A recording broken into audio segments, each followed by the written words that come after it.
to see it.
Hey guys, welcome back to my Flesh and Blood stream. Today we're going to be playing more Enigma. We took a break on Thursday and played some new, and I had a lot of fun, but I think Enigma is going to be one of the real bad guys of this set, so I'm really trying to play as much Enigma as I can, just in case I do end up playing her for Nationals. It's always a possibility, you never know, and if not, I want to know how to play against her for sure. Sorry, Ben. Exclamation point Monopoly is not a command. Yo, Brim, James, Ben, Carly, Trent, everybody, thanks for coming by and hanging out. Appreciate you guys being here today. Hope everybody's doing well on a Saturday afternoon. And also, Hacker, thank you for the follow on Twitch. Appreciate you being here. We got 3 questions we ask everybody when they're here for the first time. What's your name? What got you into Flesh and Blood? And what are your favorite hot dog toppings? I'd like to know a little bit more about you. Let me know in the chat. Ben just said lame. Classic Ben if I've ever seen it.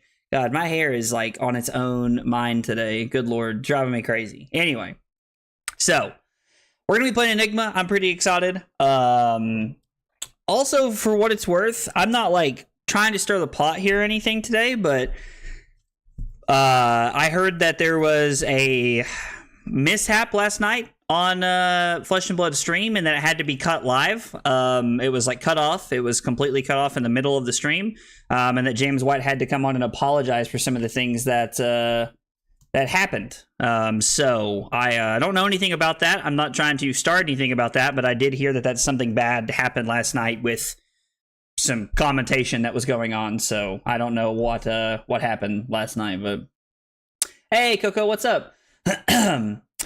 So I try to stream on Saturday and Sunday when I have time. Unfortunately, with RTN ProQuest season, personal things going on in our life, I don't always have enough time. But I like to stream on the weekends when I have opportunity. I'm going to be streaming today from 1 to 4, and then I'm going to be streaming tomorrow, probably from 1 to 4 as well. So trying to do more stuff on the weekends if I can. Mark, been playing since Outsiders? Well, cool, dude. Sounds like you've been playing for a minute. I was Outsiders been around since that was the Pro Tour. That was Pro Tour Baltimore format. So, well, dude, welcome to the channel. Thanks for being here today. I appreciate you hanging out with us today. Let's freaking go. Let's go. Ryan Tame, thank you for the sub on YouTube. I really appreciate it. We got those 3 same questions for you, brother. What's your name? What got you into Flesh and Blood? And what are your favorite hot dog toppings? Tell me a little bit about yourself, man. Let's see. Hey, Annabelle, what's going on? I didn't know any of that. Yeah, apparently something happened last night. Yeah, something happened last night. Drew said I wouldn't even bother talking about it. I don't know what happened, but I was told that the stream had to be ended live while it was going on. So I don't know what happened there. Yo, Radicus, let's go. Thank you for that 2 months of Prime support, dude. I really appreciate that. It means a whole bunch. Thank you so much. There's a lot of great creators you could share that with every month, so I appreciate that. 2 months of Prime support, man. Let's go. James said just gave you my Bezo bucks. Well, I appreciate it, brother. It means a whole bunch, man. I really appreciate it. All right, so Drew said I wouldn't even bother talking about it. So I don't know what happened, but obviously it wasn't worth talking about. Thanks for the answer. Yeah, no, absolutely, man. Absolutely happy to. I like to stream as much as I can, Coco. Always liked TCGs, and Hasbro ruined the game of Magic, in my opinion. And so me and my friends got in this game, been watching you for a while. Well, dude, thanks for the follow, man. I really appreciate it. I also come for Magic. For anybody who doesn't know, I started playing Magic in 2015, and I grinded Magic competitively for about 7 years. Managed to qualify for the Pro Tour one time, and that was kind of my highlight of playing Magic, really. But yeah, I played Magic for years, and I really didn't like the direction it was going, and I started playing Flesh and Blood in my local scene, and I've been in love with it ever since. Flesh and Blood's my favorite TCG I've ever played by far. I took some of your Victor ideas, incorporated in my PTQ deck. Dude, that's awesome, man. How'd you do? Did you end up qualifying for Amsterdam, brother? Heard something to do with Flake and Yuki. Supposedly Flake was making comments that seemed to be inappropriate or uncomfortable for Yuki. Oh, well, that's unfortunate. His Flake got really weird and fired. Ooh, wow. That's, I did not know that. Man, that's tough. Well, I hate that, whatever happened, I hate that happened for anybody. For Yuki, for Flake, don't get me wrong, if Flake was being inappropriate, that's not okay in any way. I am not saying that that's okay, but, I hate to hear that. I've always really liked Flake, so I hate to hear that. And James apologized to Yuki on stream for it, and he ended the stream, and people are coming out saying Flake is weird, and that's about all we know. Dude, that's crazy. Got cut after round 1. Oh, not Yuki. Yui. I'm sorry. I thought it was Yuki. I apologize. Okay. Oh, it was a Japanese commentator. Okay. Man, that's really unfortunate to hear. I hate that. It sounds like they sounds like they need a new caster. Time to throw my name into the ring. Listen, I'd like to be a caster. I think it'd be a lot of fun. I think it wasn't the first time he's been weird to other women. Well, I hate to hear that, honestly. I'm a firm believer that cards should be fun for everyone and that no one should be made to feel uncomfortable. So I really hate to hear that. That is very unfortunate. Like, I come to play cards because it's my hobby and it's something I love to do. And if someone makes me feel uncomfortable, I'm not having fun. So I hate to hear that was the experience for anybody. I hate to hear that. You have the right vibes for sure. Thanks, James. I really appreciate that, brother. I think I would thoroughly enjoy commentating. I've always told Carly one of my biggest concerns about commentating for me is that I love to play the game. I am so competitive, but I don't know. No, I agree. Let's avoid speculation if possible. I agree, Ryan. I don't I don't want to sit here and put words in anybody's mouths or say what did or didn't happen. I didn't catch it and I don't know. But so we've talked about it. Let's focus on Enigma. Trent's got it right. Enigma time in all caps. That's right. Let's talk about playing Enigma.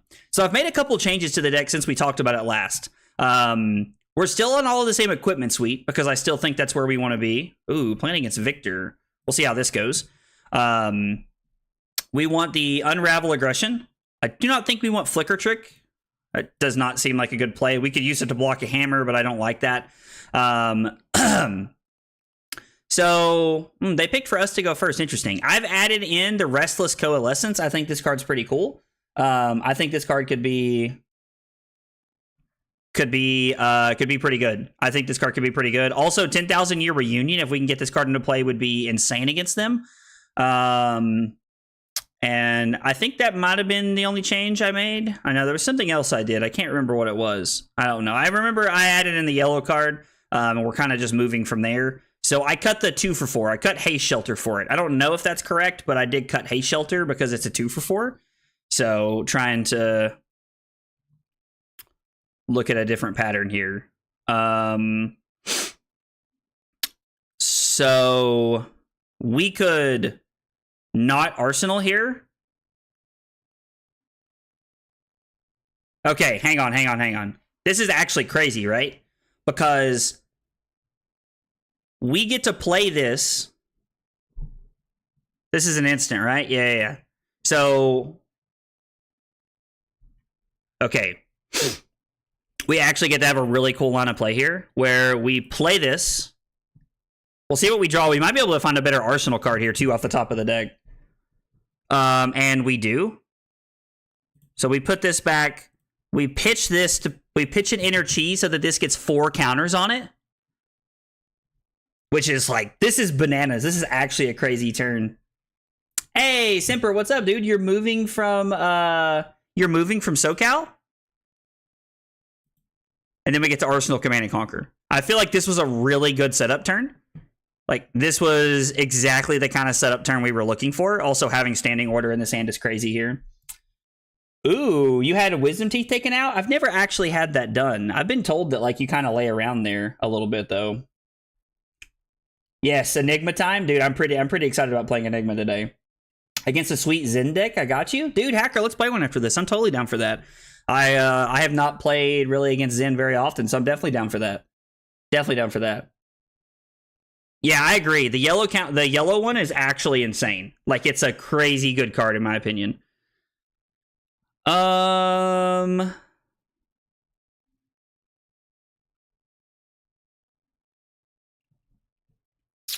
So I kind of wish this was for 8, if I'm just being honest.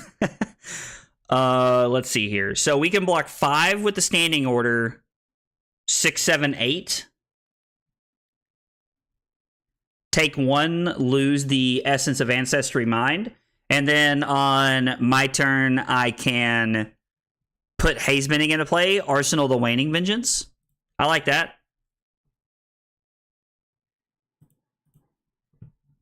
Yeah, I don't hate this. I don't hate this at all. I think this is a pretty okay block. We're taking 1 and losing an aura. I mean, we could like flip this up if we wanted. I don't think we want to flip this up. And I really wish Tunic was up because I would really like to attack for 8 here. But I think it's better to put Hazebending into play and then Arsenal this card and set up for next turn where we can use Tunic. Also, we should have put the other leg piece in. I was not thinking about that. The other leg piece would have been better. Oh, man, good morning. Oh, I got you. Good morning from SoCal. I see. Well, dude, I appreciate it, man. I forget it's morning there. It's afternoon here now. It's funny to think that it's just morning there now for you. Like the time difference. I've got a buddy that lives on the West Coast, and we're always like kind of laughing about some of the time differences between us. Oh, wow. So as long as we can keep this in play this turn, we can use this.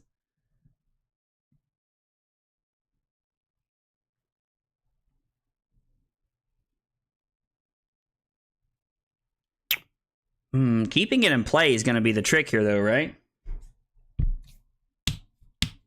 Hey, Zach, what's up, dude? How are you, brother? On the impact of the new heroes on the current meta, Brim, I'm going to be honest. I think the entire meta changes with this new set, brother. I think the entire metagame changes with the new set.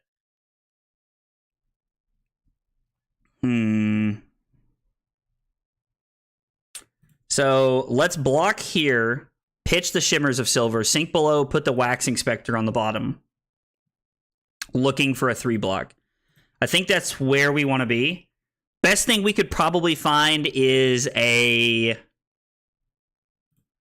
I think the best thing we could find would be a Brothers in Arms. I mean, this also blocks 4. I'm also okay with this exchange. I kind of hope he just hammers the Hazebending here. I think that would be an ideal situation for me at this point. That's right. It changes with this new set. To show stream, New can play this matchup. Yeah, dude. I mean, I did not do it any justice on Thursday night. I do not hide from that. I did not do New into this matchup any justice. It was the one loss we took on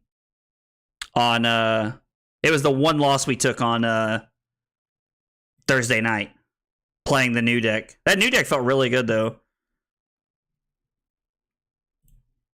So we're going to use Tunic to attack for 8. If I'm understanding correctly, I believe this is how this works.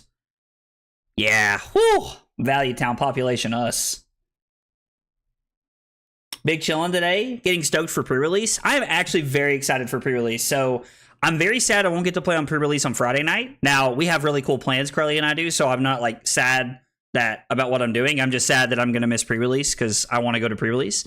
And then I'm playing Saturday to pre-release, so I'm pretty excited at we have 2 local stores, and I'm playing at the other one on Saturday.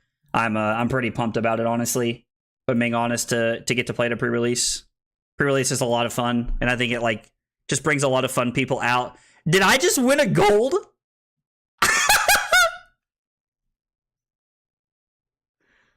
I mean, if you crack your Aurum Aegis...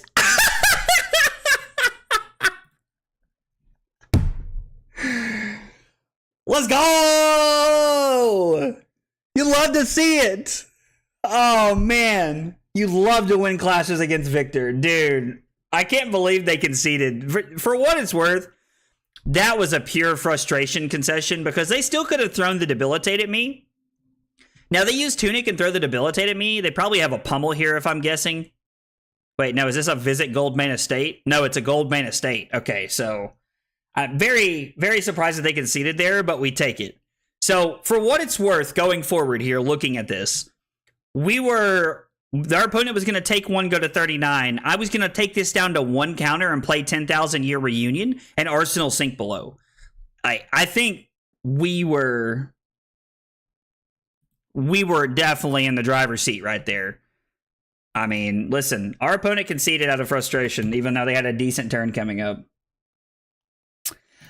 So I never said I didn't like Miragai. I said I was curious about like how many no blocks we could have in the deck. I was curious. I was skeptical about how many no blocks we could have in the deck against, you know, matchups where we need to be blocking a lot. So that was one of my concerns, was like how many cards do we add in that don't block? So fire back. Dude, honestly, man, if we can get him to go back to back like last time, like if we can do Richard and then we can do Sean's in the same day, we might push Richards to do that. We should push Richard to do that if we can. That would be shame concede.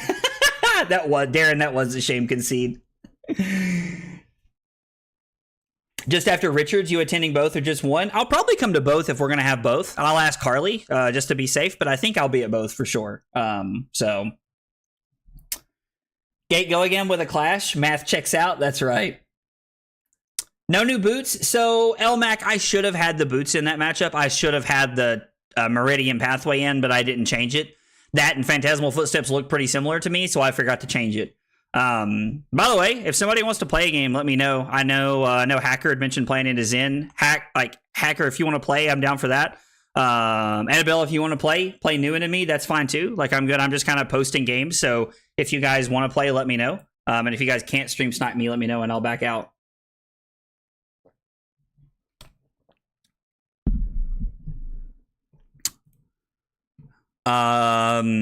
Is this anybody or do I need to back out? Eating right now? Yeah, no worries. Hacker, do you want me to back out so we can play one? And I ask, like, I'm happy to back out. They're just games on Talishar. I promise my opponent will find someone else to play against. Okay. All right, deck link. Looking for Hacker. Let's do it this way.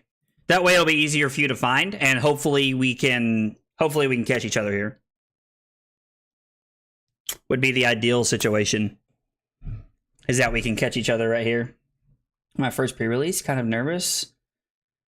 Or not his name on premiere day. Building his deck was like above my head. So, Coco, I mean, honestly, I would tell you, like, Michael Fung and like watching all of those guys build decks, they are in thought processes above like a lot of people I know.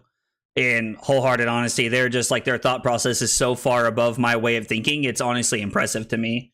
But I get it. It can be overwhelming. Just, I think you'll have fun. Oh, I thought you were going to play Zen, but we can do this. Dashio works for me. I'm good with that. Whatever you want to play. All right. Good luck and have fun, brother. But yeah, Coco, I get it. Like, your first pre-release can be overwhelming. I understand. It can be a lot. Completely get it. Flicker Trick shines in this matchup. Like, Flicker Trick is really good in this matchup. I don't think we really want to cut anything. Well, dude, if you want to leave and come back, that's fine. Like, Hacker, if you want to, like, back out and, like, come back in with Zen, that's perfectly fine. That is, like, perfectly okay with me. I am not bothered to wait for you to get a different deck and, like, play something else into me. I am playing games till 4 o'clock, brother, so I'm in no rush. Yeah, I mean, Annabelle, this set's really fun. Like, this set is a blast. I am thoroughly enjoying every moment of this set. I think everybody is, in all honesty. I think this set's just a... Somebody just keeps joining. Okay. Looking for Hacker. All right, so we're going to post the game here so that you can see the game here.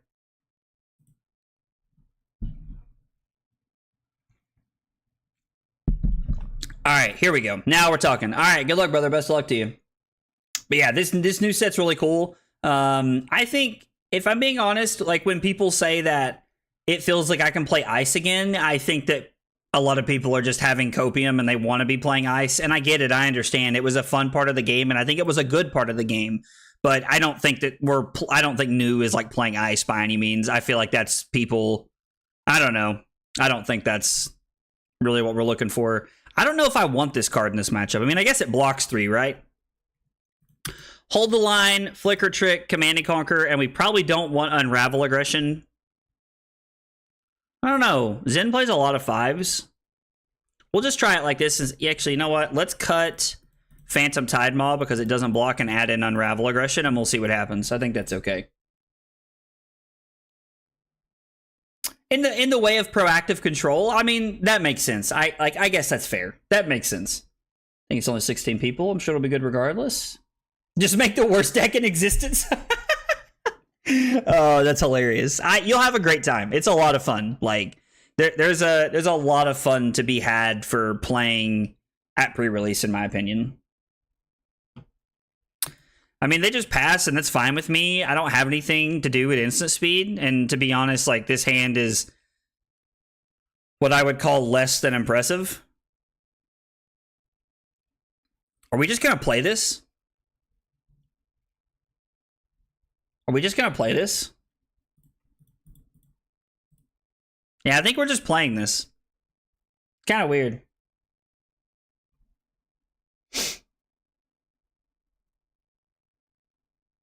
Every set that come out, people are comparing heroes to Icelander. I mean, yeah, like Ryan, I get it. That happens a lot. And I do think that there are a lot of people who genuinely just miss Icelander.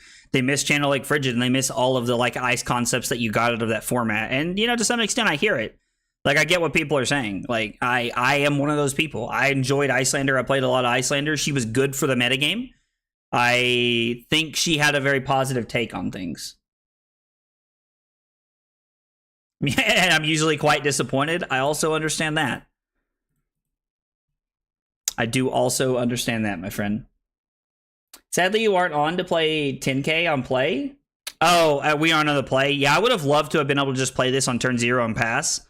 But, I mean, still doing it on turn 2 is fine. Hey, Audio, what's up? How are you?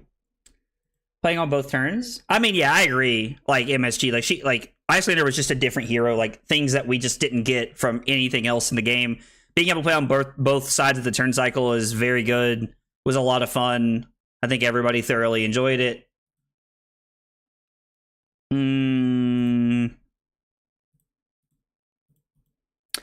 We're going to try and keep the 10K reunion alive, but it's probably not likely that it happens.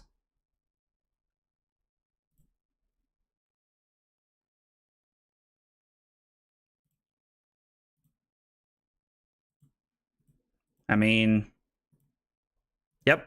We'll block 3. Hopefully this is not something that triggers Shuko. Oh, it costs a resource. Let's go. What a W for us.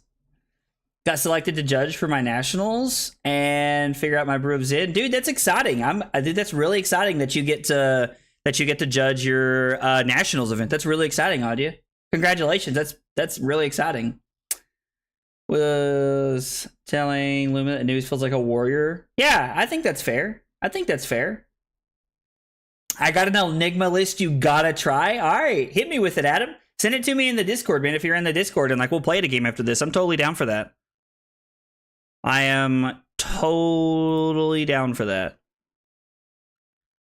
All right, so if he's playing the predatory streak, there's got to be something here, right? Like, there's got to be some way we're going to do something here. Okay. Draw a card, then put a card from your hand on the bottom of the deck. Yeah, sure. I'm so excited for that to go to the queue also. Michael Paul, that's, dude, like, I'm so pumped for that, brother. I hope so badly that one of us wins that. Well, it was really close playing on the opponent with Arsenal. I mean, so there are other heroes that like play on the other side of the turn cycle. Oh, so they're all gonna get +1, and there's 3 tigers. So are we better off to just let the 10K reunion go now?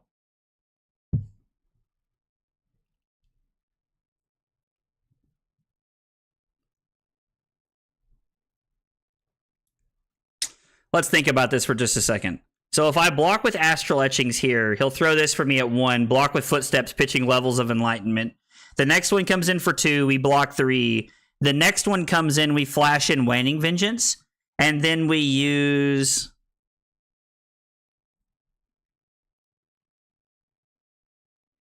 No, I think this is okay, right? Like, I think this is fine.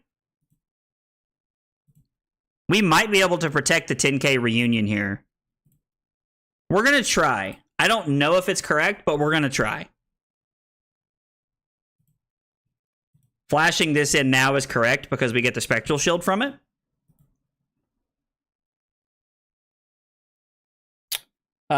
Dense Blue Mist. I'm not sure what Dense Blue Mist is off the top of my head.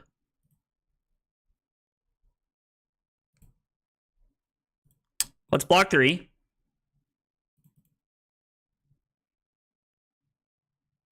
This is going to be for 2, right?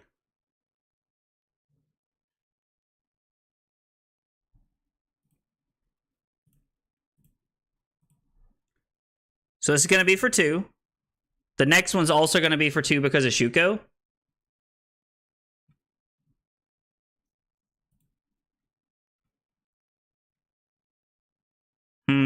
Okay, well, we couldn't protect it, so it's unfortunate, but it is what it is. But the good news is that the rest of this is just damage, right?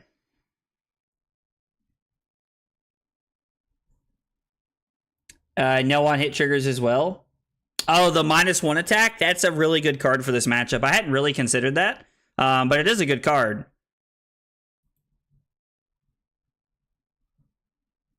I mean, we might as well block with Footsteps, right? We block with Footsteps. He activates Zen, gets a Crouching Tiger in his hand. We're going to take 1 and lose our Spectral Shield here, which is fine. It's like not the end of the world. Yeah, no, this is a horrible matchup. This is a horrible matchup for us. Guardian Brain only knows how to block. Probably not this complex lines. I actually played out every line he had, like all the lines he had in his hand. And this was like by far like one of the best things he could do. Was do the Tiger Swipe at the end. I probably should have just tried to... I couldn't save it. Like, there was no way. The buff was the card I couldn't play around. Like, there's no world where I'm ever playing around this card. I understand it's a very good card, but I'm not, like... You can't... As an illusionist, you can't spend the game playing around stuff like this. Maybe I'm supposed to... Maybe I was supposed to save the Footsteps to go here, here, and here, and block 4 on the Tiger Swipe. This is going to be a tough turn. We're going to be down in a bad way. Yeah, an early Enigma stream. Jamming drafts before you go on vacation? That sounds like fun. You drafting through the Runaways Discord, Billy? Dude, Zek is actually running a really cool giveaway right now in the tavern. If you guys are a part of that, it's really awesome. Yeah, this is a horror matchup. This is a horror matchup for Illusionist because Illusionist is a horror for everything else. I like that. A high chance we die this turn. I don't think we're gonna die this turn. They don't have enough of the combo assembled to kill me this turn. I'm gonna take a lot of damage this turn. Like, don't get me wrong. I'm probably gonna end the turn at like 23 or 22 if I had to guess. And 8, I'm going to 23. Yeah, so the crazy thing is, like, we're at 23 and there was no Art of War played. But we might not want the 10k reunion here, but I think like it's a 3 block and it just worked out better here. Like, I mean, it did technically, like, save some life there. I think it's correct to have it in just because it blocks 3.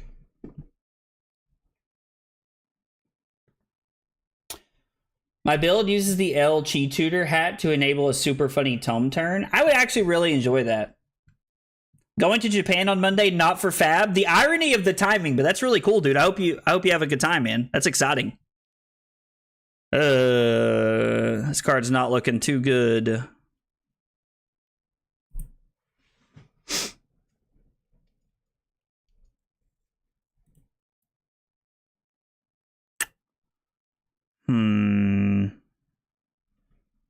Brothers in Arms is an efficient block. We're probably going to try and Arsenal this if I had to guess.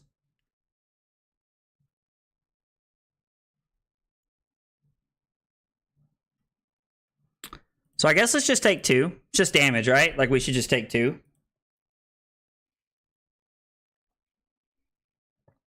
Have you guys actually played the 10, 15, 20 damage card? Like, does that card, like, I mean, it's a 9 cost card. It just feels like such a meme to me. I am going to use Tunic here, I think. I think we want to use Tunic this turn. Just try to block this efficiently with the Brothers in Arms. Being summoned away, we'll be back when we play one. Yep, sounds good. I appreciate you hanging out. Phantasmal Footsteps started out a staple used for an illusionist. Bro, y'all gotta let that go. Y'all gotta let that go. Oh, man. I have listened to you all say that. Like every stream since I said that.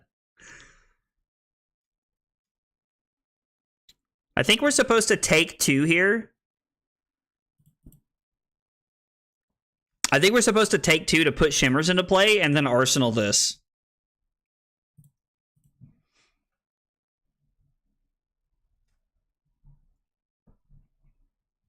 Do you keep pitching it until late game where your Chi is flipped? Arsenal it and wait till you draw 1 to 2 Chi and then play it with a head. I mean, then use the headpiece. I mean, that makes sense. That seems like a good use of it. It seems like a very good use of it. And then somebody else says that it's such a meme. I'm going to pitch stack it for second or third cycle. I mean, so it does seem like it's very hard to actually play it second or third cycle because like, your life total is so low, and as an illusionist, like it feels like a win more card. I think it's either a win more card or it says block 3, and I like that's kind of been my impression of it so far. Have they really just drawn like natty predatory streaks?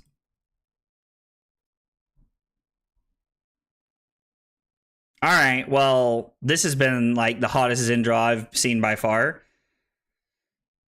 Okay. Well,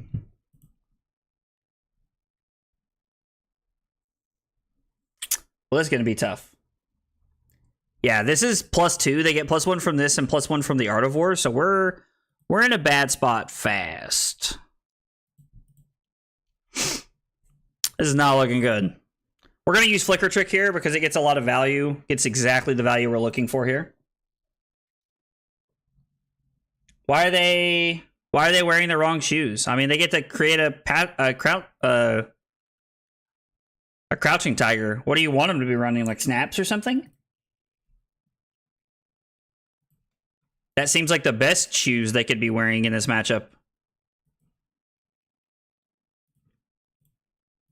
We will block 2 and then use the balance.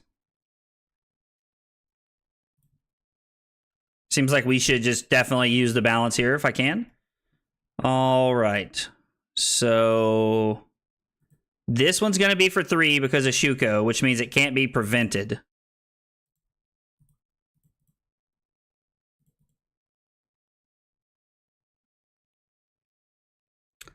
So flash in the Waning Vengeance. We're going to say no blocks because we can't. We're going to let the Waning Vengeance eat this, make a Spectral Shield. We're going to flash in the Waxing Spectre. It gets a counter. We're going to flash in the Coalescence Mage. We're going to steal a counter from this to add a counter to this. I don't understand what that means. Okay. But other Tiger shoes from MST have felt more promising to me so far. Are you talking about the ones that let you block and add 1 to hand?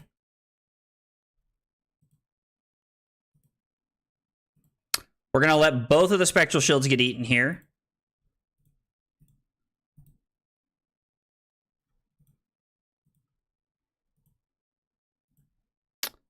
We're going to let the Restless Coalescence get eaten here. So many dang tigers. My screen was filled.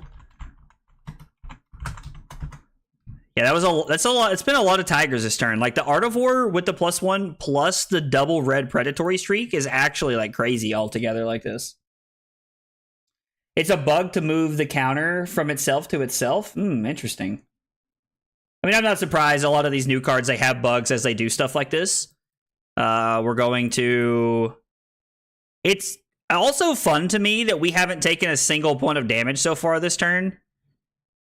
Like, this was probably one of the better turns that Enigma can put, or that Zen can put together. And we've taken 2. We took 2 from that whole turn. Like, that's awesome. Like, what's not great about that for us? I've been lurking for a while. Well, dude, I appreciate it. I appreciate you coming by and hanging out with us today. I mean, a lot of people like are lurking while they work, and there's nothing wrong with that. Like, I'm just appreciative that people are here to hang out. In all honesty.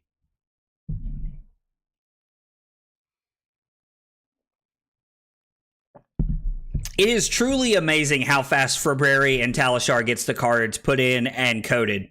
There is not enough thank yous in the world that can be said to talk about how amazing they are. And I truly mean that. Like, truly.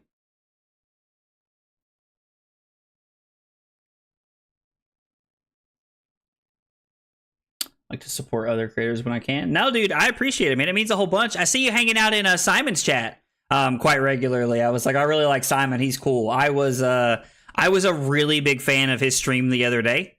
I was a really big fan of Simon's stream the other day where he where he dressed up as Reinhardt. That was really cool. I really enjoyed that. I only support Zach to drown him. I'm only down 1 right now. We're down 2 big hydrates. I do have a big hydrate ready to go. We got one for Slip coming up, and then we got one coming up after that. I really wish this said when this hits. Like, I feel like that would be such a fair version of this card. Like, we need to establish some board presence here. What? Any number of crouching tigers from your hand. If you've revealed 1 or more this way, it gets go again. 2 or more +1. Oh, that's kind of crazy. So we're just looking at giving the Fate Foreseen here. I mean, maybe I'm supposed to go to 10, use Tunic to throw Miraging Metamorph, and then Arsenal the Fate Foreseen. I do want to set up here. Like, we need to set up some. Let's use Tunic. Throw Metamorph. Hopefully my opponent pops this. Not likely. Poppers aren't really necessary into Enigma. Like, it's kind of one of the cool things about it. Fleshbag is an old man. Dude, Fleshbag, like, Simon's cool. I like Simon. He's a nice guy. Like, he's genuinely just a nice guy who likes to play cards. I love everything about Simon. I mean, don't get me wrong. He's definitely older than me, but but he's awesome. I love him, dude. I got to start watching on Twitch and YouTube together so I can drown him as well. y'all are all in on these big hydrates, and y'all trying to drown me here. Oh man. All right, let's go. Big hydrate for Slip.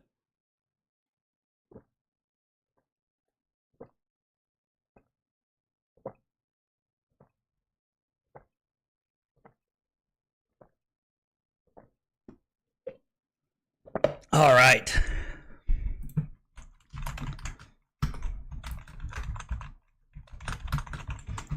Hacker said we don't block ever. And I was like, yeah, that's the name of the game when you're playing Ninja.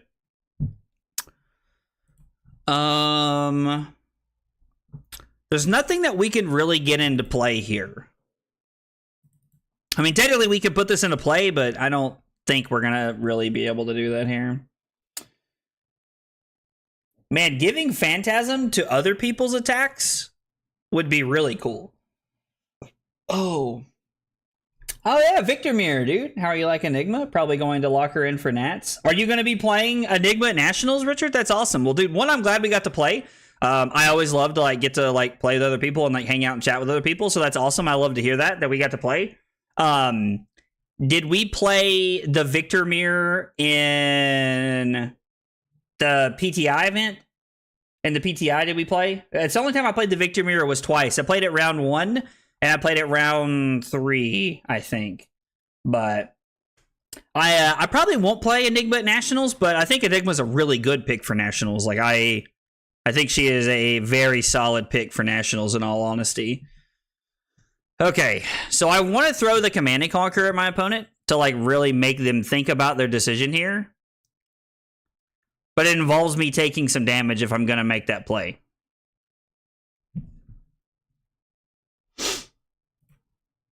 If I give the Fate Foreseen, take 3, go to 5, I throw Command and Conquer, Arsenal this Fate Foreseen. Yeah, I guess that's fine. I don't know. Feels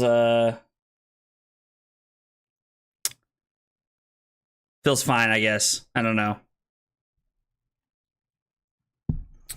Like, this doesn't seem great. This feels like a not great turn for me, if I'm being honest. We don't want any 2 blocks here. PTI event, I had an insane... Oh, yeah. We played round 3. I 100% remember that. Because I remember thinking, this game's over. Like, on, like, turn 4. Like, you were so far ahead, I just kept, like, trying to crawl back into the game. And the pummel play just lined up so well for me at the end of the game. Yeah, absolutely. I very much so remember that. I'm glad we got to play, though, man. I appreciate you coming by and hanging out today. Dude, the mirror is awesome. A lot of variants with some clashes, but it's a lot of fun. It was Prism on Iris, so they had a lot of auras to use. I can confidently say I won the aura mirror. What? I feel like I've missed so many of Slip's messages.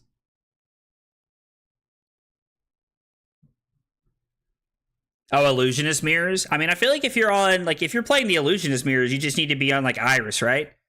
Like, Iris into the mirror is just so good. Like, and that's for Prism or for Enigma, I would imagine. You get a lot of value from that, I think.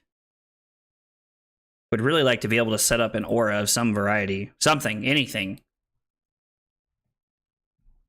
Doctor, give me the news. I got a bad case of loving you. Man, it's hot in the house today. Zach purposely dodged me at the 1 PQ I attended with him. I did. I won round 1 and Drew did not. Oh, Drew, I'm just kidding. That was so toxic. Oh, man, that was so funny. I cracked myself up. Oh, classic. So what does this 4 go again? He revealed 1 Crouching Tiger. I think we give the Flicker trick, right? Like, we just give the Flicker trick here. We can always use the Fate Foreseen. There might be a world where, like, he throws another E-Strike at us and we need the Fate Foreseen. On Cosmo, you still get to swing more auras. Okay, I guess that actually makes sense. That makes sense. I get that.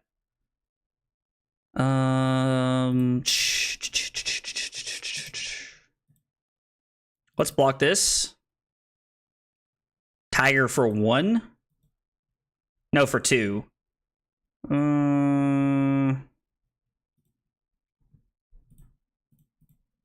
mean, I guess, like, we are just trying to stay alive here, so... Well, that's not gonna fly. We're blocking that out. I mean, let's leave that on top. It blocks 4. I really enjoy that my opponent's ignoring Shimmers because we're not getting any value out of it. So right now, this is just a card that's just kind of sitting there. I actually think it's like a really good decision for my opponent to ignore it wholeheartedly. Man was playing Fatigue Dory and I was on Bolton. Listen, I'm not saying I don't understand why you lost. Like, I get it. I completely get it. I hear you. But man, did it work out for me. Okay. So, made a tiger and gave all of his tigers +1. We're just blocking here, right? And we could go to 3, but I don't like that. I think we're just going to block this out. Wait, what are you trying at? Oh, the Talishar tournament?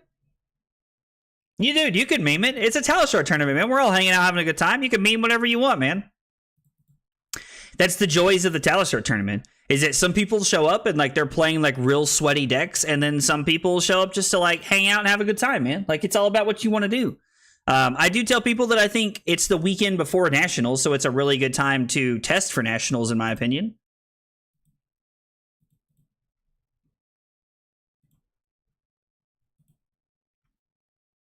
Let's leave that on top. You love to see it. You love to see it. Now, I'm not saying that we're not going to lose this game, but I am saying that we're not dead. Just saying, we're not dead. And if you've really played against enough illusionists, then you know. I'm going to move the combat chain up here since when I'm playing Enigma, I think it's better to have the combat chain up here, so. Yet is true. Yes, Brim, there is a Talistar tournament. It's completely free it's completely free to play in. The only thing you need to do to be able to play is to be in the Discord, and there's instructions to sign up. There is a section of the Discord called Tournament Registration, and you can find all the details in there in the pinned messages, brother. Now, this hand, we're going to be using Sink Below, I think, pretty aggressively here. I think we're putting this on the bottom. I think we're putting the Rising Sun, Setting Moon. Dude, shut up, Josh. I see you talking to the Discord all the time, bro. I mean, we do have a Transcend card, but, like, what are we going to do with it? I guess is, like, more my thing. So, we've only seen one Art of War. Actually, you know what?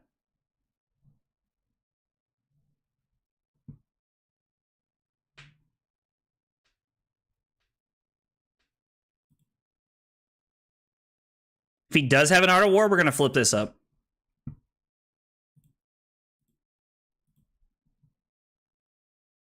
If he does have an Art of War, we're going to flip this and add a counter to it. Mirror Guy is an instant, but I don't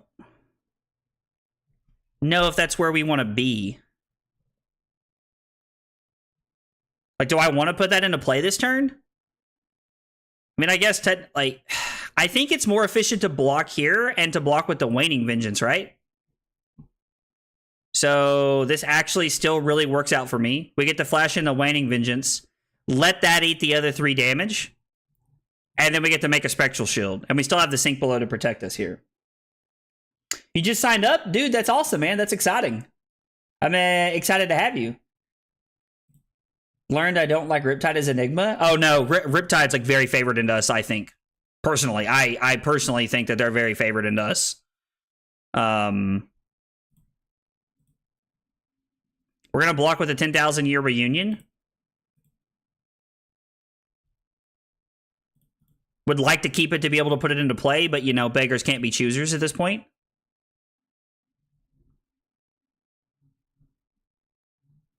This is the Shuko card, right? This is Shuko right here.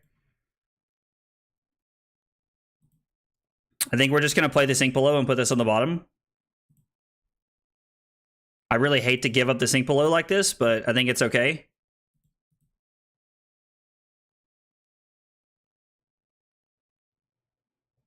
Is it? Is what? Is it cool that there's more people? I think it's great that there's more people. I want there to always be more people, but that's just me. So I think it's better to attack with a Spectral Shield, right? We get to attack for 2. How many standing orders are left in the deck? There's 1 more standing order left in the deck, so like we could draw into it. So we attack for 2 go again because of the Shimmers.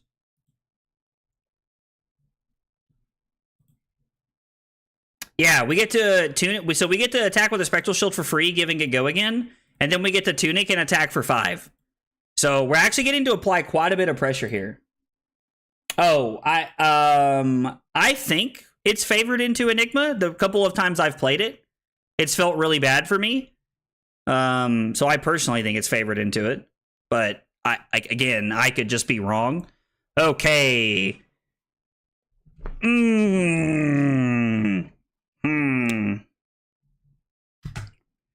All right, boys, we're going to see what we can make happen this turn.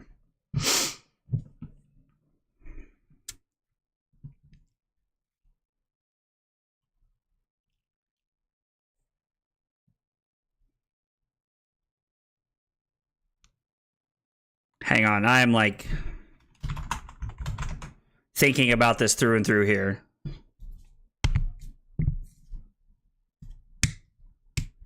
He hosts this tournament that he doesn't even play. I don't play because I think it's more fun to commentate and to watch you guys play. I enjoy it. You just want to play against me, Josh. Okay, so let's think about this. We could put this into play with 2 counters, which I do not think is correct.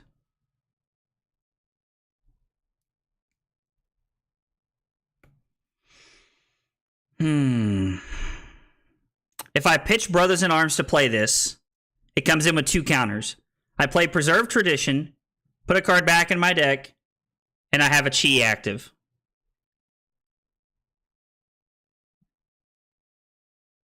I don't think there's a way... Yeah, being all the cards are like coded into Talishar now.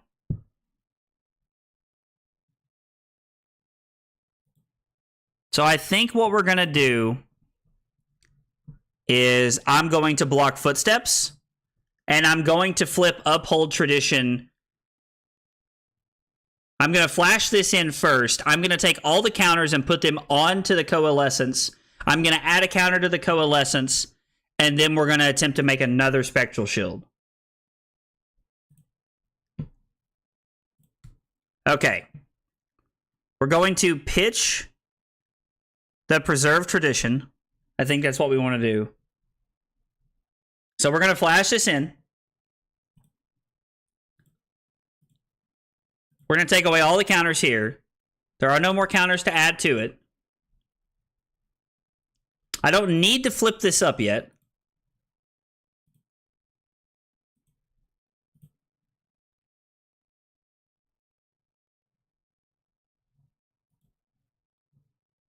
We let the Spectral Shield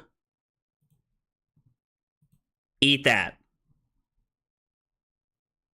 The Crouching Tiger comes in for 1, if I'm not mistaken.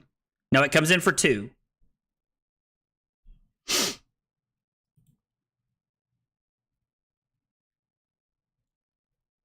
We make a Spectral Shield. Activate Uphold Tradition. Put a counter on the Coalescence.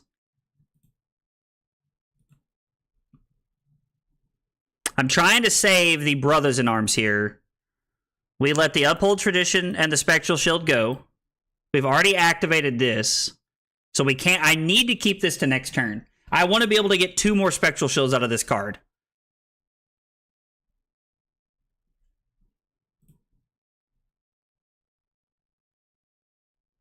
Why is this 5? Oh, because of Shuko. Which means I have to give Tunic here.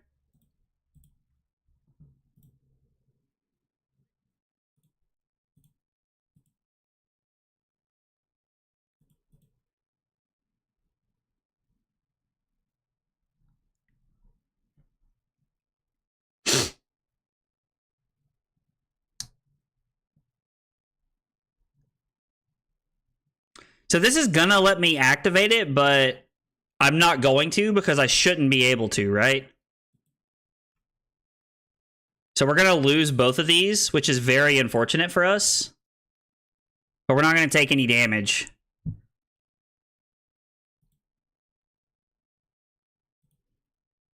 Yeah, we lose both of them, which is very unfortunate for us. I honestly hate that we're gonna have to, like, we're just forced to lose those. Who puts Salisbury in a stake anyway? A genius.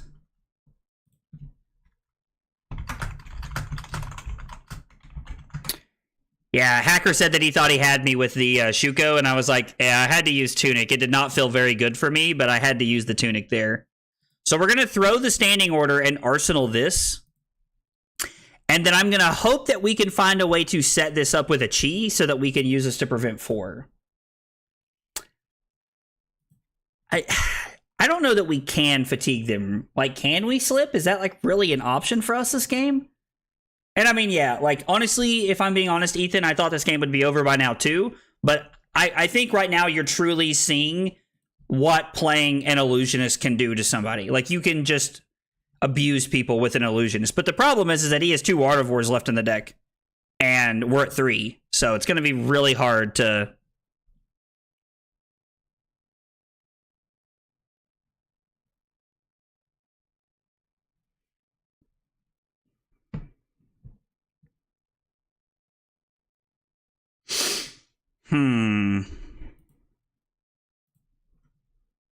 I think we're going to say no blocks here. Considering that we have a life to gain. I'm just going to take 1, I think. I think that's okay. Longevity is illusionist strength for sure. Yeah, absolutely we stand on order. We absolutely do. Standing order is like one of my favorite cards in this deck. This was like one of the best like tech cards that like Zach has come up with, in my opinion. Enigma does have an issue with decks that go wide. I very strongly agree with that take.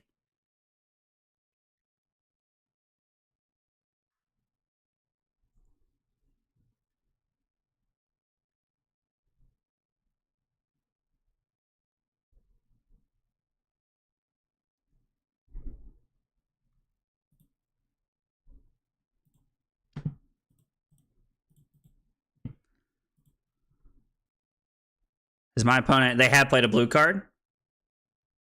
Okay. Wait, this is just wrong, right? This was just a mistake. I think I'm supposed to flash this in to let it block 2, and then make a Spectral Shield, and then block with 1 card, so that I still have 2 cards in my hand that block for 3. I think this was a mistake. Prevention negation is the problem. The thing that, like, a lot of decks that can go wide also have prevention negation, which is the big issue here.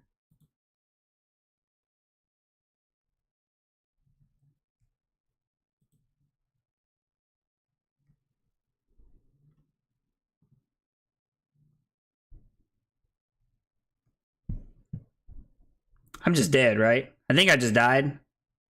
I think my mistake... No, I'm not dead. Well, maybe. Is this Shuko?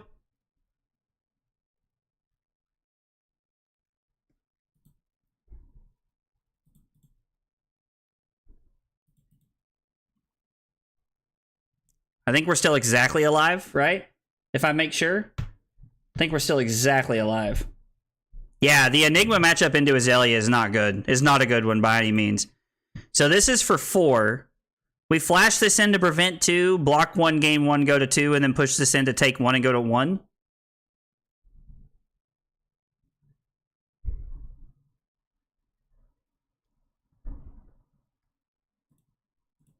There's just not a way to make it happen otherwise.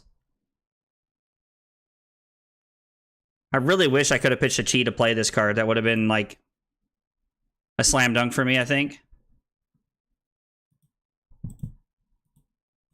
And then we make a Spectral Shield.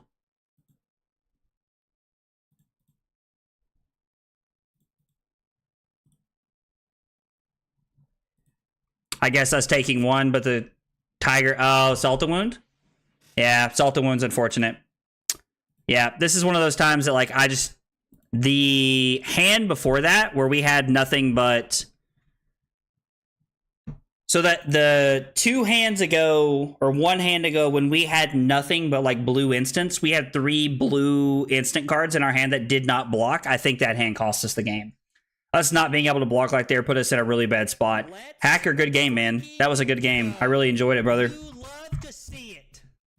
Yo, Adam Faraj, thank you for the sub on YouTube. Appreciate you being here and hanging out with us today. Guys, if you're here for the first time or you're new to the channel, one, I really appreciate you if you guys hit like, subscribe, or follow wherever you're hanging out at. Also, if you're new for the first time, tell me a little bit about yourself. Let me know your name, what got you into Flesh and Blood, and what are your favorite hot dog toppings? Those are like the 3 questions we ask everybody when they're here for the first time. I still say Riptide's worse than Ninja. I don't know that it's worse than Ninja. Just because, like, there are some cards in your deck that, like, can, turn off the value that people are getting, like, that Riptide gets. But Riptide is a tough matchup, I agree. Riptide kind of combines the problem of unpreventable damage and what Azalea gives, which is just good big arrows that are hard to block. So maybe it is. Maybe... Oh, it's in the chat? Okay, hang on. Let's see here. Deck lists. Oh. Did not want to pull it up on this side, but let's try it. Hang on. Let's let me move this to my other monitor. 1 second. It just says trollolololol. Oh my god. What a name. What a name. Okay. I'm just kind of looking at it real quick to like see what's in it and what's not so that I can know where we're at.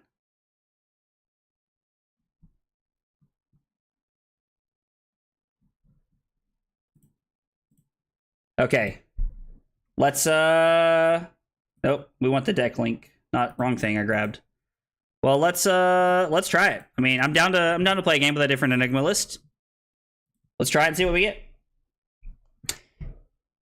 Been cooking it for a good 5 days now. All right, well, cool. I'm excited to see it then, Adam.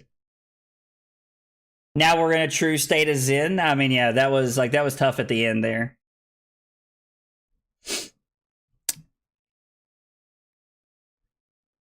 Yeah, no, it's very hard to get around a lot of the things that...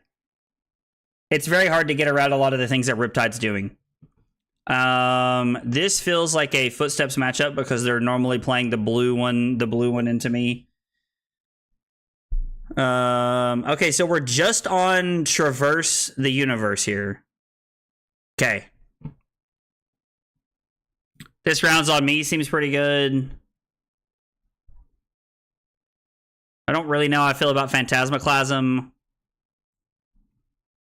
This feels like a pretty decent 10,000 Year Reunion matchup. Is it Mage? He's going to bolt the bird. That's right. Enigma's going to be insane. I agree, Hacker. I'm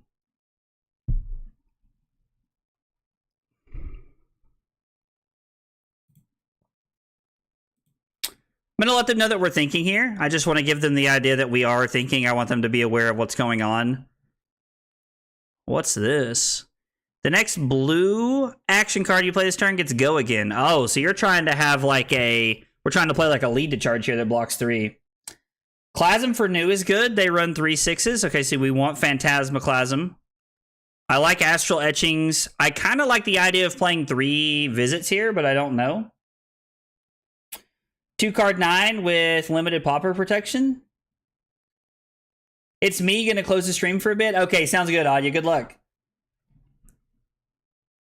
All right, so we like Phantasmaclasm. I don't really know how I feel about this. I don't know if we want this. I don't know if this is a 10,000 Year Reunion matchup. Like, I think we can play. It's hard to play Protect the Aura in this matchup, right?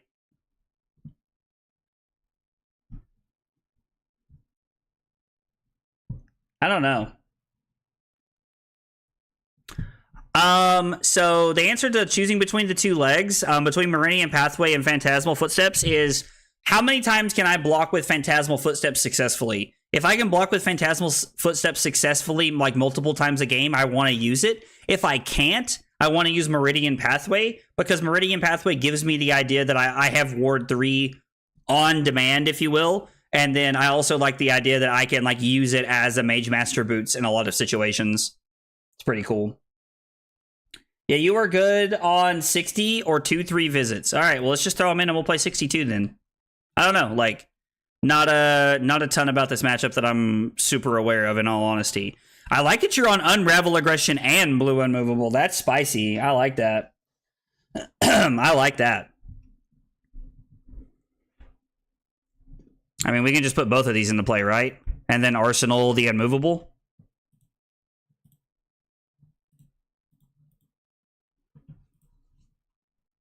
I like this. I don't think there's a reason to attack here. Rather just Arsenal this. Yeah, absolutely. Happy to answer any questions I can, for sure. I appreciate the good question here.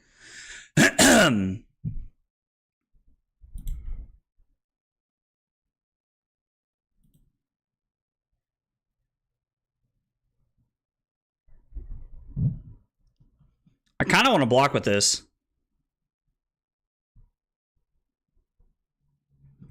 I'm also kind of okay just like letting the Tide Maw go. I don't know. This is tough. Dude, let's go, Bosun. Dude, thank you for the double support, man. I appreciate you. Appreciate you being here on excuse me, on Twitch and YouTube, dude. Thank you so much for the follow on Twitch, man. I appreciate it. You doing okay, buddy? I haven't talked to you in a while.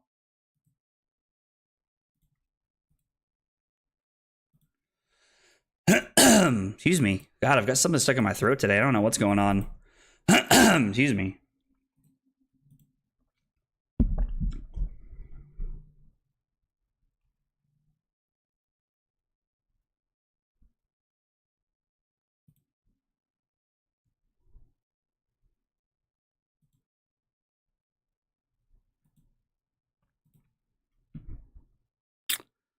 Let's... I mean, we just get... No, we should probably do this, right? Pay for scene is better. Yo, Stander, thank you for that Prime sub, dude. I really appreciate it, brother. A lot of great creators you could share that with every month, man. I really appreciate you letting that be me. Means a lot. This is a second cycle card, right? We want a second cycle this card. I think this is a pretty solid second cycle card. Just waiting for Mist and Drama to go away, please. Yeah, we were talking about that earlier. I didn't exactly get to see what happened. Trying not to, like speculate or, really like make any comments that I don't know or understand. So just trying to stay away from it. But I heard that there was some bad things that happened last night was pretty much what I was told today. Don't know enough about it to really make any opinions. So in all honesty, but dude, I think we're all waiting for Mist. I think everybody's super excited for Part to Mistvale. I think everybody is just like at that point where we're all pumped and we're ready for it to be here. So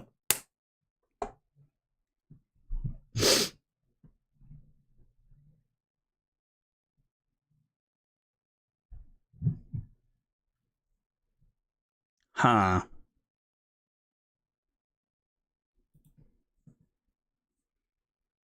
I mean, being able to block 6 would be pretty good, right? We could give the... If I give the Levels of Enlightenment... No, I'd have to give Phantasmaclasm, right? So, let's think about this here for just a second. If I have Phantasmaclasm and I give Unmovable, I'm blocking 9, I'm pitching the Haze Bending... Or I'm sorry, I'm pitching the Levels of Enlightenment. Then on my turn, it is attack for 4... Play Waxing Spectre, use Tunic to block, so we're not going to use Tunic. We'll just put it into play and then pass. And then the other option we have is to block with Levels of Enlightenment. And then if we need to, play the Unmovable so that we get up to 9. Because this goes up to 4. So we can block 9 pretty consistently here. And then on our turn, I would use Phantasmaclasm to attack for 4, and then I would Arsenal the Waxing Spectre. I think that seems like an okay plan. I also like getting this into play, but I don't know. I think I would rather wait and use it next turn if I need to. I think that would be a better play for me. Running Snag for New and Azalea. I haven't really added Snag to the deck, but I have heard people talking about doing things like that. That is something that I have heard people talking about, like potentially running Snag in the deck. I mean, I'm not gonna say it's bad. Like I don't think it's a bad thing to be doing, but I guess we're gonna have to banish the Phantasmaclasm. And then if we have to, how did I get go again? I'm sorry, did I just miss something?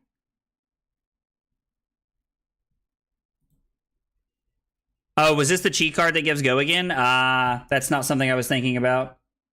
Think you should have given Clasm because you don't want to banish Enlightenment? Oh yeah, I guess banishing that is pretty bad, right? I was not thinking about that. I mean, I guess like we would have had to have banished it either way, but it still would have been rough. This is unfortunate.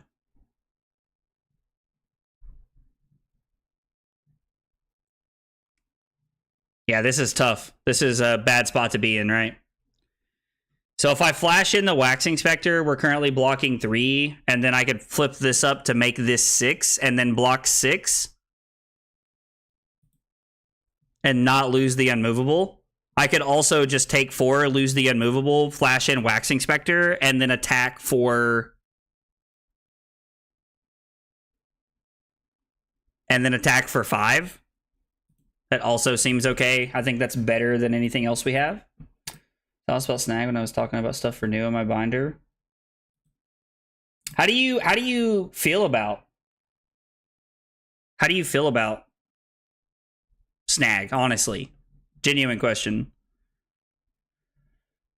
We could also just play the haze bending here, right? Like, having 2 of these in play doesn't seem bad. We put haze bending into play, and then we arsenal the Waxing Spectre, and then we have Tunic for the footsteps on the Beckoning Mistblade, and we can kind of just go from there. That doesn't seem like such a bad thing to be doing. I don't know. Also, attacking for 5 seems really cool. I like the idea of attacking for 5, but having Shimmers and haze bending into play can be very terrifying, and I think it can sometimes make put your opponents in a situation where they make incorrect decisions and give us an opportunity to really run away with the game. Planning on going to Nationals, trying to debate what deck to take. I'm experienced on 3 Victor, Doriak, Axe Story, and Dash.io. Like Victor in the current meta, I think his matchups get a lot worse with Misfill. Really debating Dash.io, like her meta matchups in the current meta, but Dory, I think she's better into the Mist meta. So, Victor into the Mist meta, I'm just going to be real. I do not like it at all. I think it's in a really poor spot. I'm really not a fan of Victor in the current metagame. Like, there is a very, very slim chance that I will be playing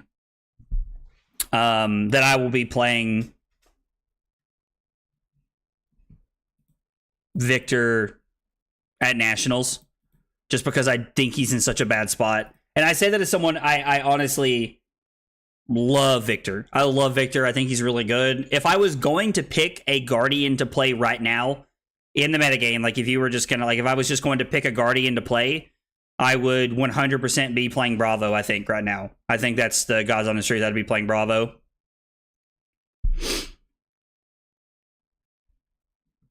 Okay, so let's think about this for just a second. I'm gonna...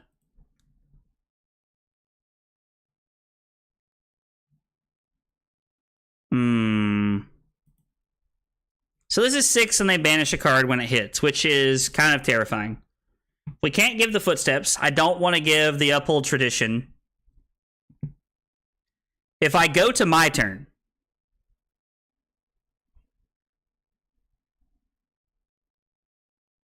I can pitch. Man, there's no way to do it. I needed that Waxing Spectre in my hand to be a blue, right?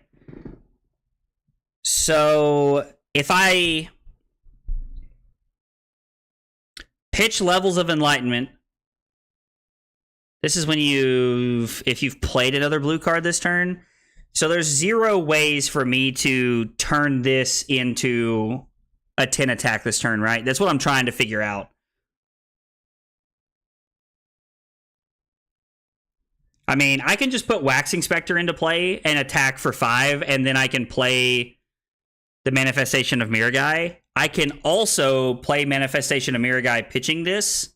So if I pitch a blue, if I pitch the levels, I can play this and it has 2 counters on it. I think we're just going to say no blocks here. I can put this into play saying no blocks. Or I have to take 6 to go to... Ooh. He wants to give it go again? Kind of makes me want to flash in these 2. But I don't think that's correct.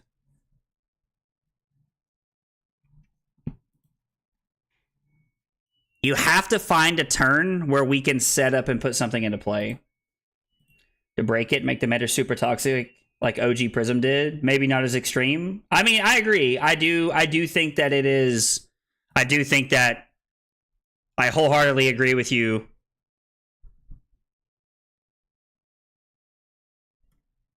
I wholeheartedly agree with you that...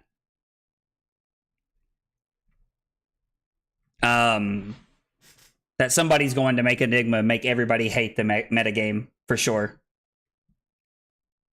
the call to take the damage, unfortunately. I agree that the board state looks too clean not to. So this is another weird situation. This is a trigger, and when the trigger goes on the stack, we will have taken 6, and I can flash in the Wax Inspector.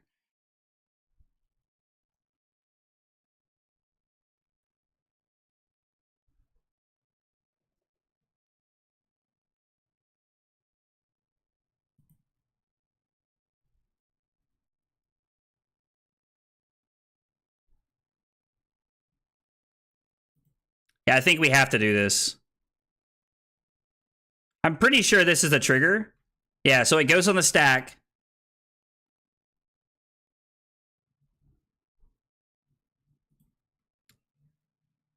Let's pitch Homage.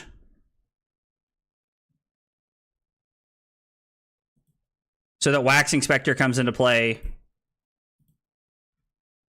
I could use Tunic to also put this into play, which I don't hate. Pitch Manifestation of Miragai. Yeah, we're going to use Tunic to put these both into play. We put this into play. We have 2 Wax Inspectors in play now. We get to pitch Manifestation to attack, play this naming draw card so that we get an arsenal. I think this is a very good way to set up and start playing offense here. Yeah, responding to the resolution of the CNC trigger is absolutely amazing. So we get to attack for 9, right? Like this is just a 9-point attack here where we get to like set up some good board presence. And we're going to start getting value out of Haze Bending and Shimmers now. And then we also get to come in for 3 after this and Arsenal a card, which I personally really like. I think being able to hydrate like this is also... Or, I just read the big hydrate. Being able to Arsenal is really good. That's not a bad one to Arsenal.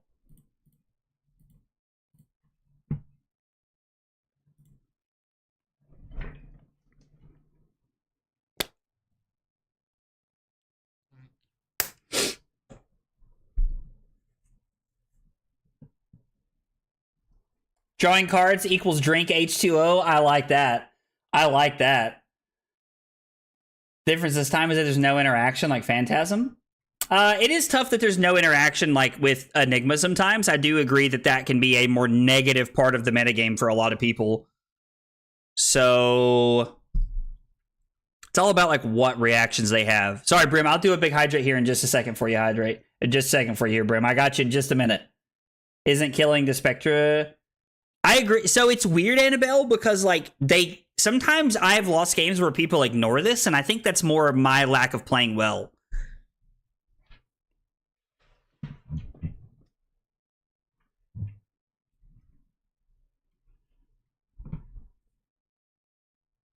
Okay, let's block with Rage Spectre.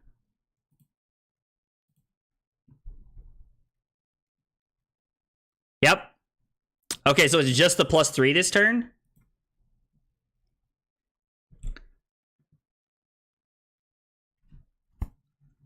We get to get a lot of value out of this. Play the Coalescence, the Restless Coalescence. This card does work.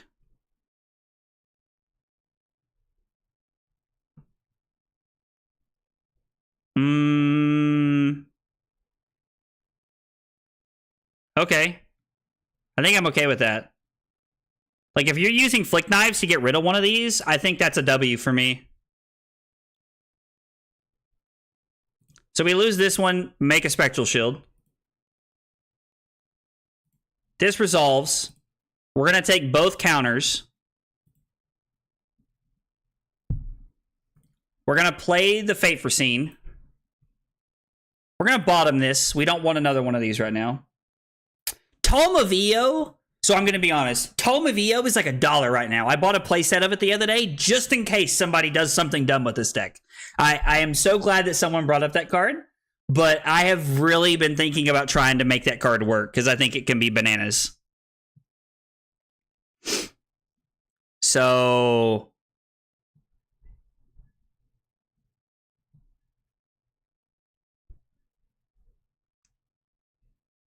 we get to add a counter to this. Okay, here's what we're going to do. Waxing Spectre. We get a counter this way.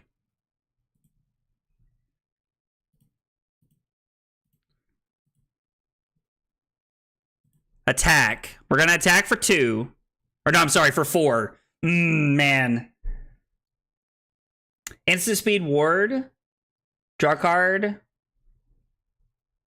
Oh, are you talking about the... Oh, you talking about this? Yeah.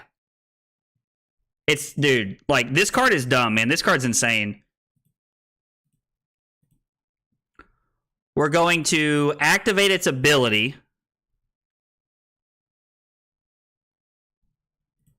Make another Spectral Shield. We're going to play Haze Bending. Oh, we should have left the Coalescence on top because we could have flashed it in and took the counters from this. And actually done some real dumb stuff here. Oh, sorry. Tome of Io is a card that I really want to try, and I hope someone does something stupid with.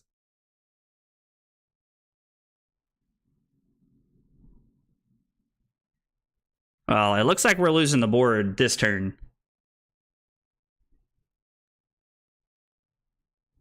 Let's see what they do with this.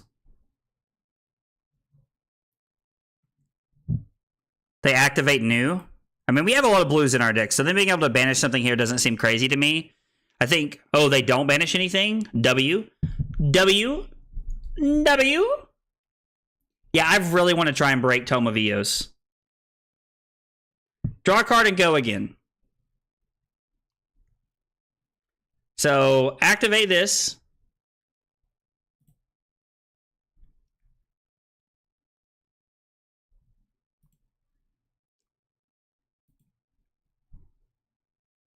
Did we lose the Waxing Spectre here? It's the Waxing Spectre, right? Because we want to keep as many Spectral Shields as we can. We make 2 more Spectral Shields this way.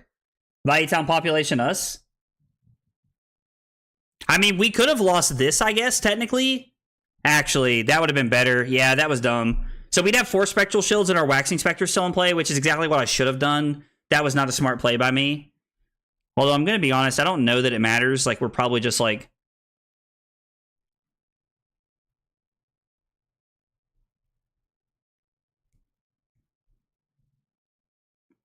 Okay, if they had 2 cards in hand and then played this from hand, how do they have 3 cards in hand? And say Smurf stinks? Smurf does stink. I love Kevin, but Smurf stinks. Dude, that's hilarious. I love that I'm being brought into that. Riot already beat you in a game of Monopoly, he said. Dude, I love it. Ben's out here wilding, fam. So now we're going to try and keep the Spectral Shields.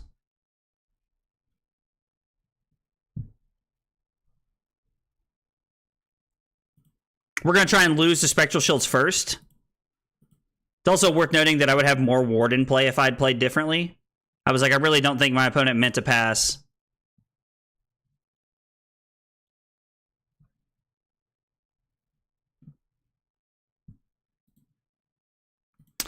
They apologized, which is fine. Like, I get it. It's stuff happens. I mean, I guess we could block with the footsteps, right? Hey, Smurf, what's up, dude? Oh, he played mine from Banish. That's right. Thank you, Jeff. Thank you, thank you, thank you. Yeah, Adam, Adam, Annabelle, and Jeff all letting me know.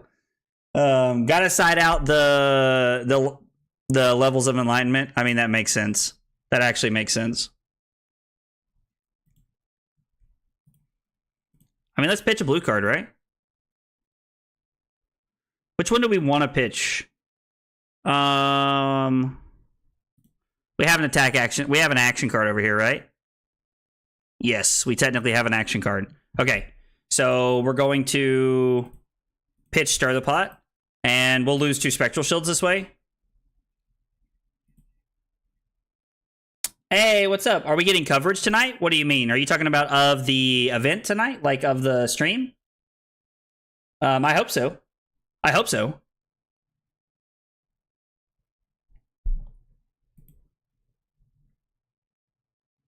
I mean, we're just saying no blocks here, right? There's just like no reason to do this, right? We'll just lose the Spectral Shields. We're going to lose everything. I mean, that's fine. Their turn was set up to clear the board, and we're going to add something back to the board.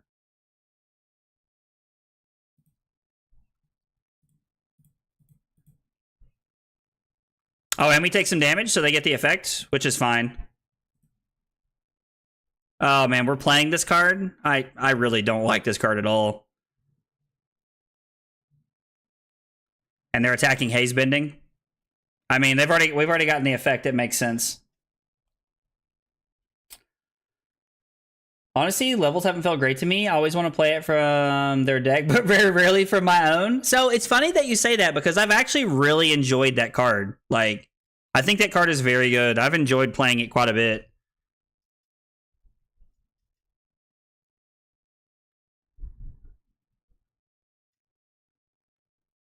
Am I supposed to play this now? Am I supposed to play this now? So there's a world where if I play this now, I use Tunic to attack.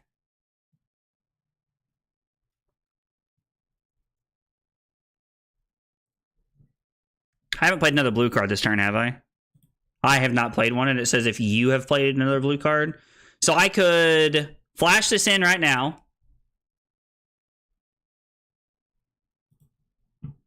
Okay, we're going to do this now.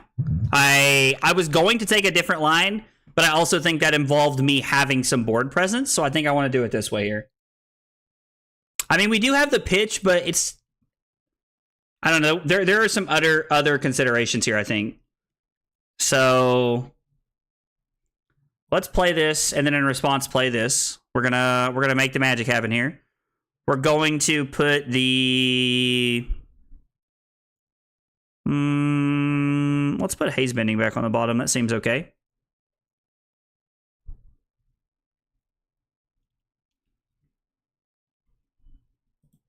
We'll activate Enigma.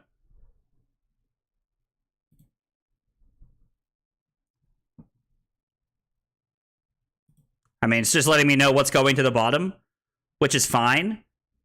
The Spectral Shield, which is the most likely to die.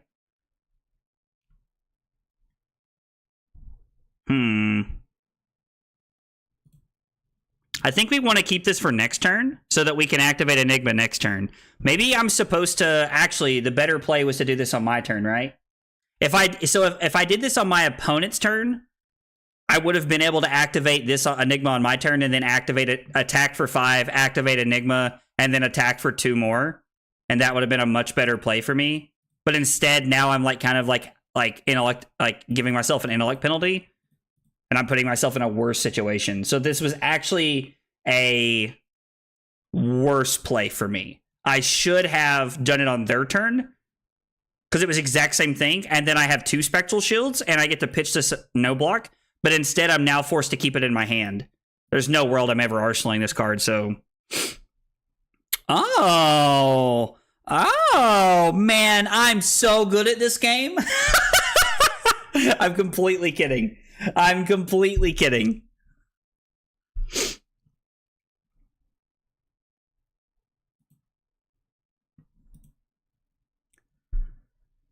So they probably have a pump here, right? Like they probably have pumps that they're going to make, but we kind of get bailed out by the idea.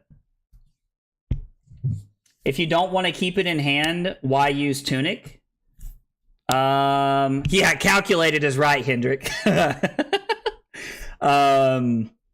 Well, we use Tunic to attack there, right? Like we want to be able to like keep this stuff around.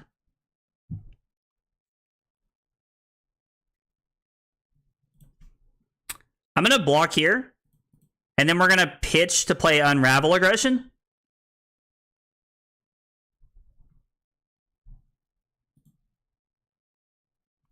Yes.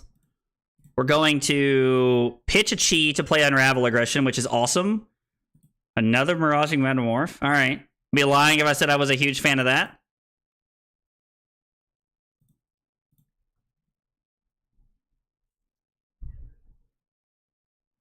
And they attack Shimmers of Silver? Deal. You love to see it. We love to see it.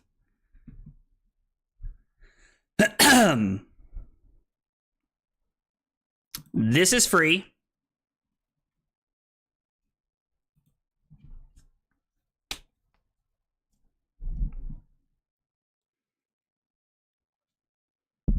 We want to keep this, right? Not the Phantasmaclasm.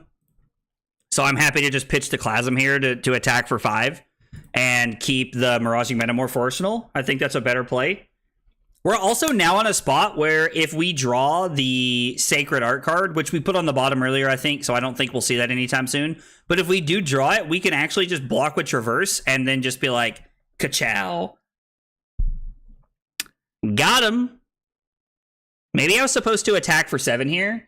I wonder if it was better to attack with the Spectral Shield and then attack for 7. I think I would rather keep this, though, right? I think I would rather keep this. God, excuse me. Jesus. I did not get to watch Eurovision. I actually had somebody ask me that earlier. I had Kevin ask me that earlier today, and he sent me a couple clips I haven't got to watch yet, but I did not get to watch Eurovision yet.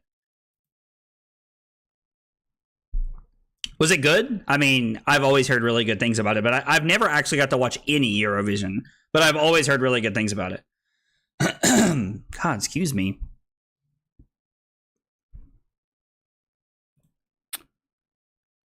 Let's say no blocks and see how they do.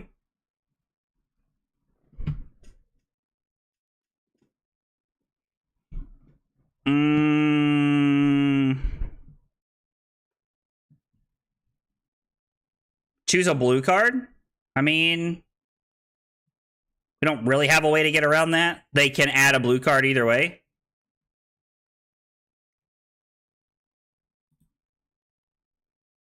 So they get to pick if they want to take This Round's on Me or Cosmic Awakening.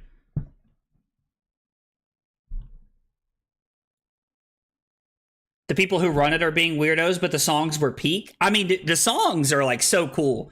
Like my one experience with Eurovision when I was like younger, growing up, was watching the saxophone guy. The saxophone guy was like a big thing, like growing up. Switzerland, Germany, and Croatia were my favorites. So there's like a lot of like really like there's a lot of countries, right, that like come to participate in that.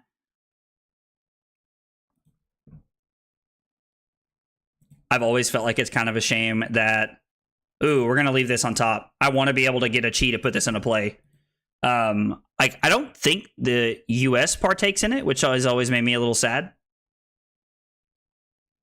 Tag of the Haze Bending? No. Well, I'm going to let the Spectral Shield go here, I think. I think we're just going to let this one Spectral Shield go. I'm okay with that.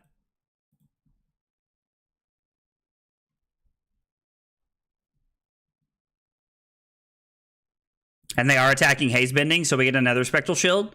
See, I think they let the aura sit around too long. And I know that, like, Annabelle kind of talked about this earlier, and I made an argument for maybe it's not always the worst thing in the world for that to happen, but...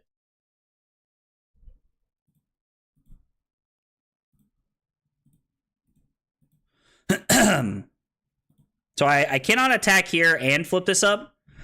Excuse me. God. I mean, it is called Eurovision. That's fair. I guess it is like a Europe thing. That makes sense. And then we get to play Miraging Metamorph. Value Town, Population Us. You have to block with something. Oh, let's go. Audie just said good game. I think that means we got it. I think that's like Audia's like concession inbound here.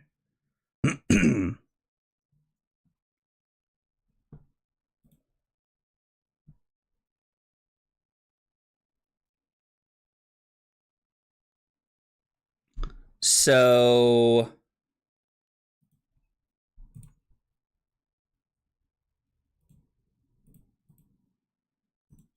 we get to search for a chi.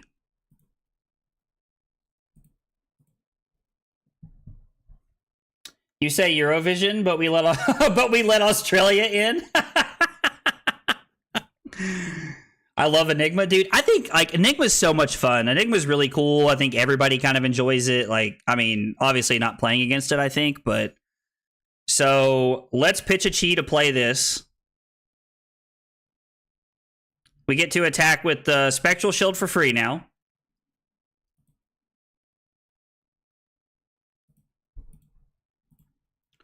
We get to attack for 8, if I'm not mistaken. I think Slip was telling me that this is how this works the other night. I think a couple of people are actually telling me how that works. Oh, wow.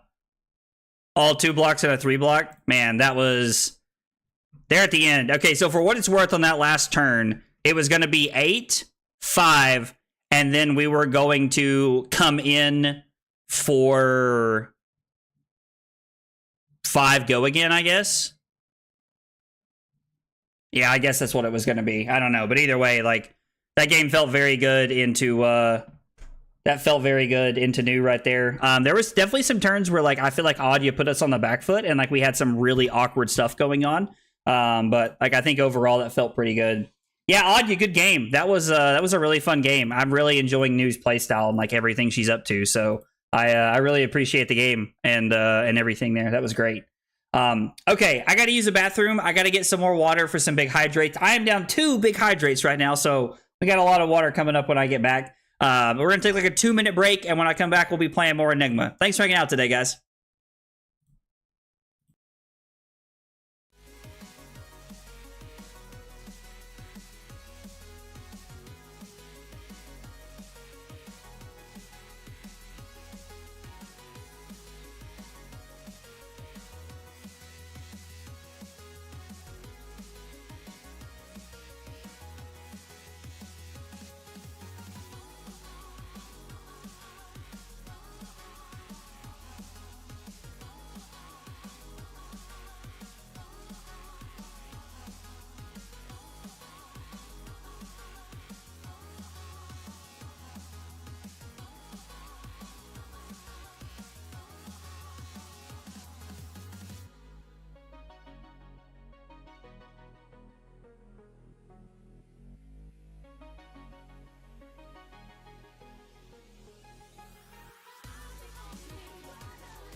I see that we were promoting Dutchy while I was gone because mods were asleep apparently.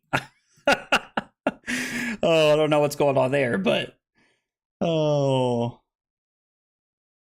My friend lost a round in the Tokyo Calling after forgetting to D Chi and got an IP too. Oh wow. That's crazy to think about. I wonder if that's like, it seems like it's really weird because like I don't know, like I see that Table Pit and Annabelle, you know, both mentioned that dragons like never were that strict, but I guess like, you know, chi can be played from both sides, right? But like the one side of the dragon turned into the other, and that was all it ever did, so it never really mattered. But with Chi, it can technically be played. It's two different cards on two different sides with different effects, so I think it might be more relevant. It's kind of like the point that people are going for. I think that's what we're like going for right there when we talk about that. So, I don't know. That's interesting. All right, let's go. We got a big hydrate coming up. We got one for Brim, and then we got one for the Table Pit.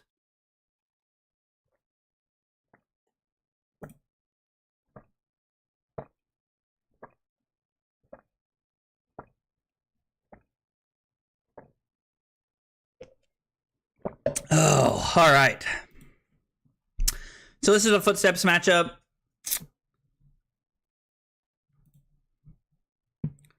Let's see. This round's on me. Clasm could be good here. It's just a 3 for 9. I kind of like Astral Etchings, maybe.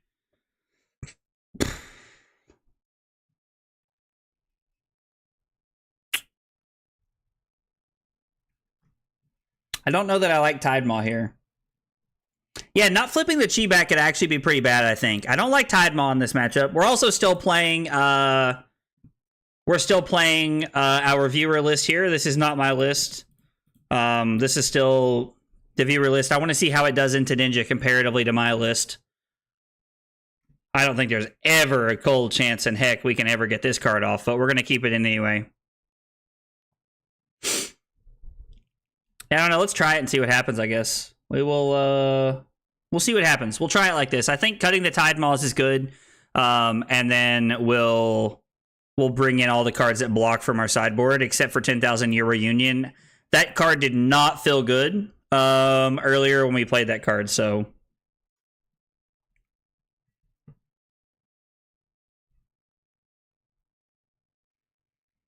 Huh.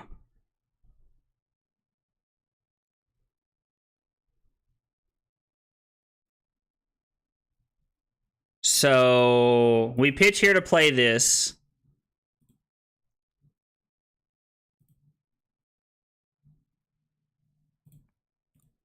We activate Enigma. And we get to choose 2 modes here. That's really cool. Unmovables are probably not great. Probably not great. Oh, we could have taken out the Cosmics. I mean, that's fair. It's not needed here, but I guess it blocks 3, right? So we want to go again. Go again and buff power are the 2 modes we want here, so that we can come in for 4. I like that we can technically target our attack when it's on the chain.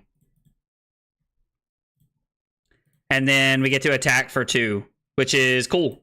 I really like getting to like push some damage here and taking some good cards out of our opponent's hand here. Because their big turns involve... Ooh, okay. So...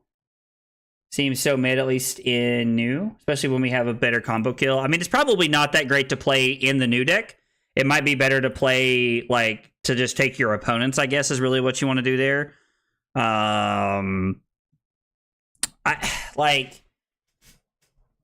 that makes sense, like, what you were saying about Warmongers. Like, Warmongers being really good actually makes a lot of sense. I completely, like, I think that makes a lot of sense.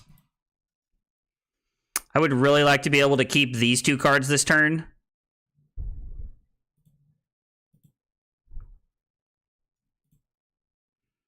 We could just give up our helmet here to go get a Chi.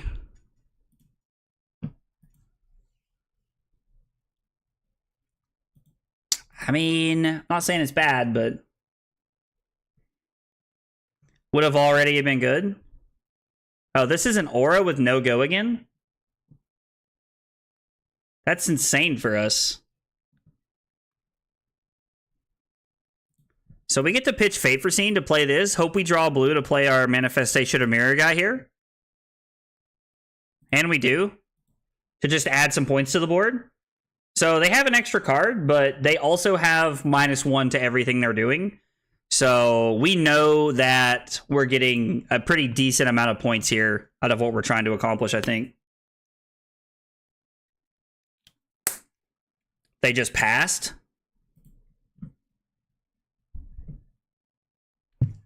All right, well, now we got to make sure that we don't do something stupid here.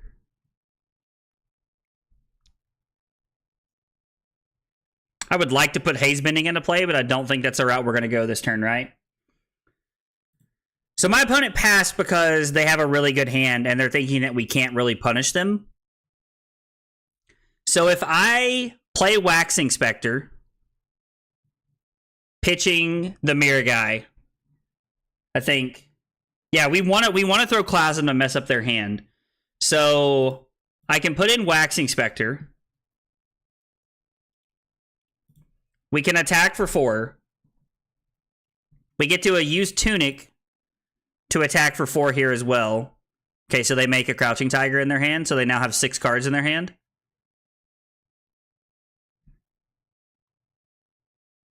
So they had 4 cards, drew a card from the... Oh, they have 2 Tigers in their hand? Okay, I mean, that's fine. So that's why they have 7 cards. I would like to be able to play the Haze Bending and the Clasm this turn, but I don't think we can. And we're going to look at their hand to see what payoff they have so that we can try to take something to make their hand a little bit worse here, potentially. And there's literally nothing they can do about this.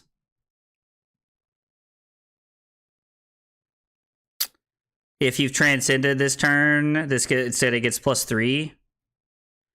Maul is pretty good. I mean, we really just want to take this, right? I'm kind of like looking to you guys for a little bit of help here, but I think that we want to take this. There's not a Pauper in their hand, but I think taking the Tiger Swipe is what we're looking for. I think that's what we want to do. If you guys think that's wrong, let me know in the chat. I'd be curious to hear about why you guys think a different card would have been better there. But I think that's the scariest thing we can take from them. Yeah, Tiger Swipe is the big payoff there. So I think that's what we're looking to take. And Art of War in their arsenal, and they're going to banish a Tiger here to look at more cards. I mean, that's fine.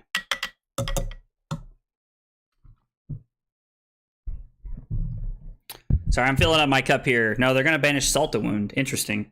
Gonna fill up my cup here for another big hydrate so we can get caught up. We got one more coming.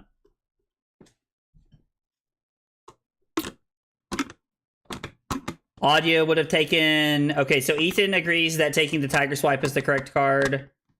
And then Audio says he would have taken the Maul or the Salt, probably. Okay.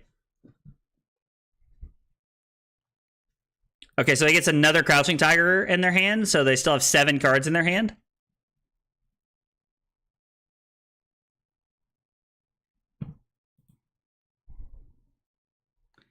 I am going to pitch the Shimmers to put this into play to make a Spectral Shield. I don't know what this card does. Like, I don't know what their face down card does. I'm probably also going to use this headpiece to block to use Unravel Aggression this turn.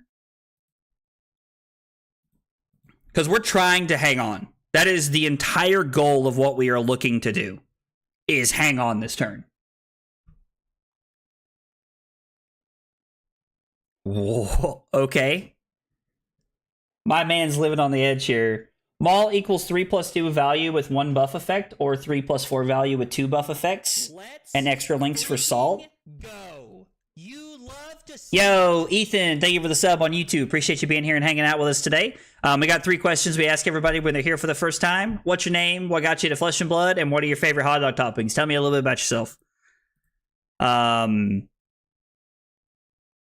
Yeah, Hope Merchant's Hood is weird here. I assume my opponent's like living in 2040. That's like always my assumption, and that my opponent is just like worlds better than I am. Okay, so taking the Maul.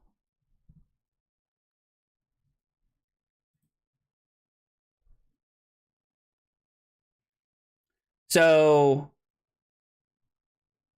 taking the Maul would have been 3+2 with 1 buff, because it's 3 plus the 2 points off of... Well, it's 3. I don't know what the second line of text does. 3+4. Okay, so it must be like the second part of it must be something to do with that. I like blocking with Traverse here. Getting our chi that we've made. And then we're going to let the Manifestation go. Blocking some damage. We could have also just used a Sink Below there, but to shuffle all the Crouching Tigers in the deck for a form of card draw. I mean, I don't know. It would be weird if they gave up all of their Crouching Tigers here, right?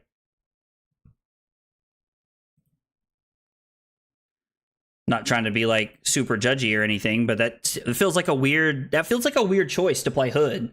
I'm not going to judge it until like we completely see what they're doing, but it feels like an interesting choice. Lose a Spectral Shield. We still have 3 on board, 3 prevention on board.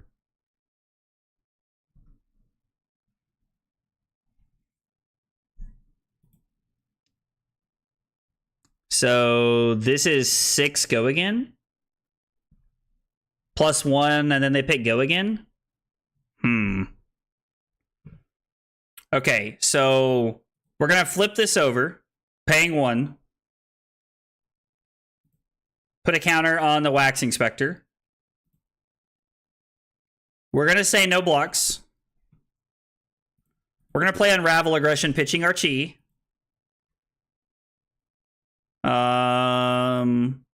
Which means we can now play this.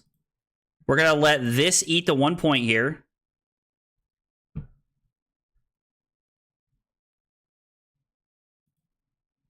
This is for 5. Okay, I'll just let the... We'll just let this eat this.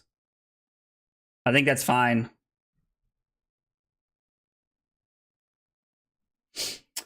Played card games since I was 10 and found back into the hobby and became obsessed with Fab. Playing since Icelander, and hot dog toppings are mustard, shrimp salad.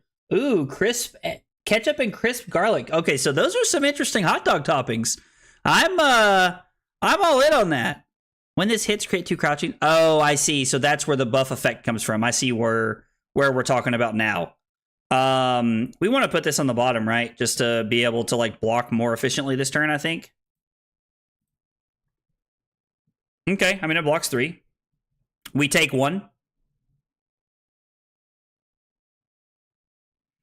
Oh, so if it hits, so the Maul was actually like pretty good value there.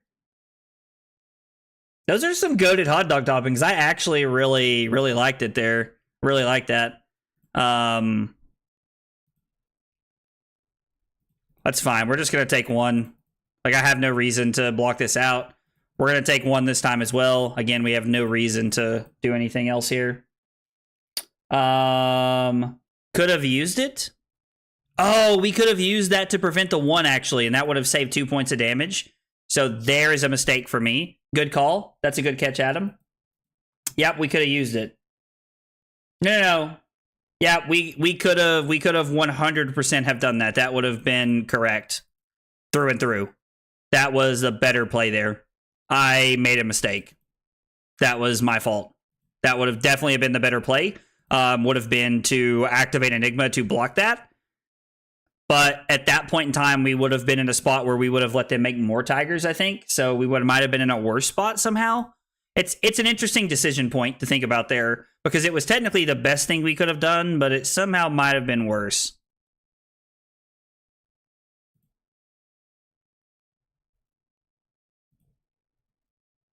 I think I'm going to take 3. This isn't an on-hit effect. I could just block with the Warmongers here to keep life up. I want to try and get to a point where we're adding back to the board. But he needed to take 2 cards to block the Tiger Swipe? No. I mean, yeah, having 2 cards to block the Tiger Swipe, which technically we did not know that my opponent had, but we did not know about the Tiger Swipe. That it was a random draw. So, like, there is no world where we knew that was a thing. But it would have been good, right? Like, us being able to block out the Tiger Swipe ended up being better, although technically I did miss the correct play. Yes, no, you guys are right. I mean, it ended up working out better for us the way that we did that, but it was technically incorrect, wholeheartedly and 100%.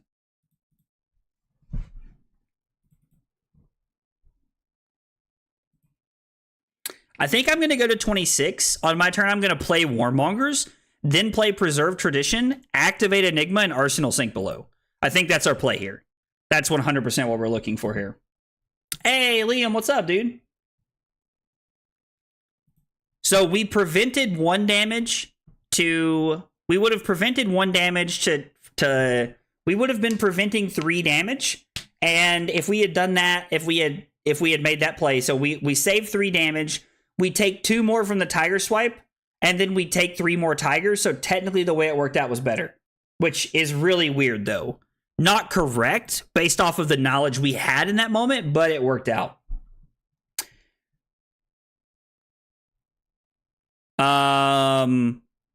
We want to pick peace, right? Like that's pretty much always what we want to pick, so that we can put something into play if we need to. These are all instants though, right? I guess we'll pick war. We'll play this. Yeah, I think we're picking war. I think war is correct. We're just going to put the Clasm on the bottom. Activate Enigma. And then Arsenal to sink below. Yeah, I guess it's better to name war. Yeah, it's fun to... Oh, it would have been better to put Tron back. Oh, I guess... Yeah, that makes a lot of sense, actually. This rounds on me is insane. So, yeah. 100% better. Totally. Good call. I totally missed that. All right. Big Hydrate for... Ooh, what's this? For 2?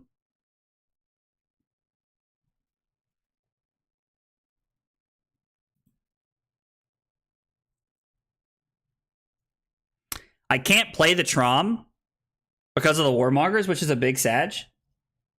Yeah, the -1 blanking all the Tigers is insane.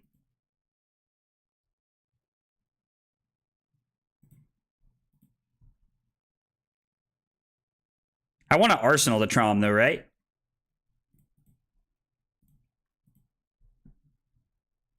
We'll lose the Spectral Shield here. I think that's fine.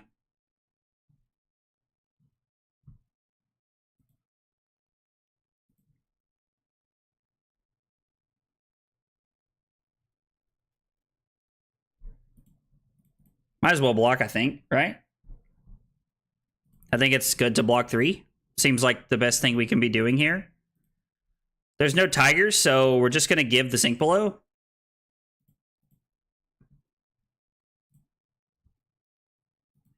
There's no reason to bottom anything, I don't think.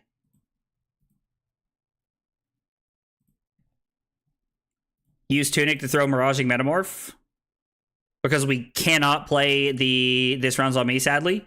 And then we will Arsenal this and wait for another turn. All right, Big Hydrate for the Table Pit. We're a little bit behind on Big Hydrates today.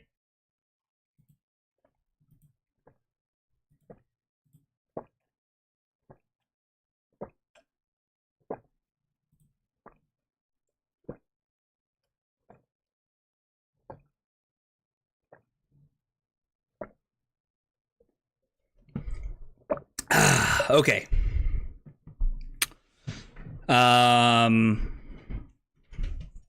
Block here. Pitch Unmovable to play this. Block here. Use the Spectral Shield and then keep the Astral Etchings to be able to play this rounds on me on my turn. So this list is set up much better into Zen. I'm Big Hydrating with you, my man. That's what I'm talking about right there. That's the kind of stuff we love to see. You love to see it.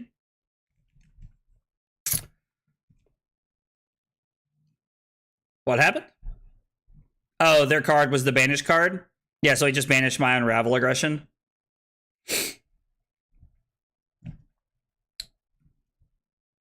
And technically, he gets to create a Crouching Tiger because he has pitched a blue. That's a heads-up play right there.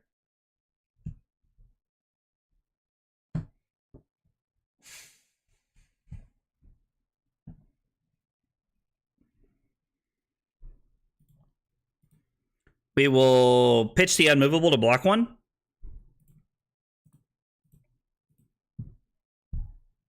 We should technically block with the Astral Etchings, right, and keep the burden in our deck because it is better into most things. Yeah, no blocks. Happy to just say nothing there.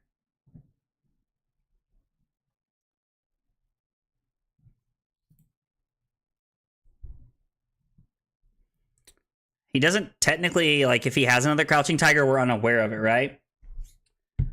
The Zen equipment deck is kind of weird and interesting. Want to test against my version of Zen after this? I've been slapping around a few Enigmas. Yeah, absolutely. We played one earlier. We got earlier by Hacker earlier. We played a really good game against him earlier, but he ended up being able to beat us at the end.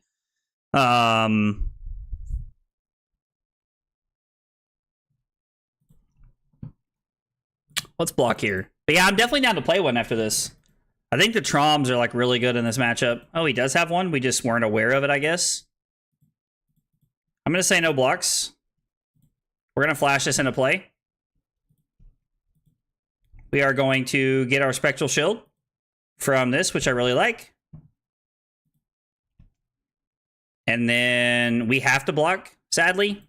I don't want to, but we have to. I would rather play the Trom on my turn, but beggars can't be choosers in this situation, so...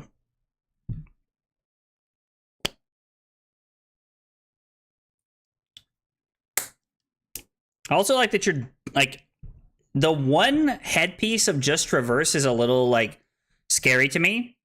If I'm being honest, that does scare me a little bit, but I don't know.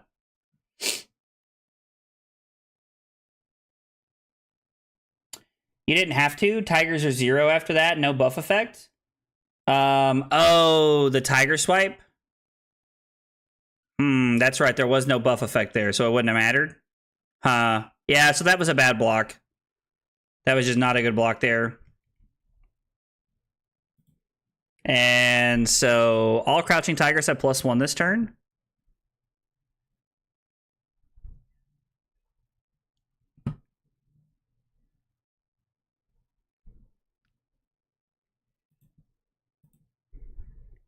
We're going to pitch Shimmers to put this into play.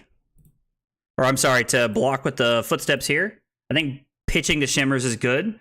And then we'll flash in the Waning Vengeance to block aggressively here. We get a Spectral Shield after this.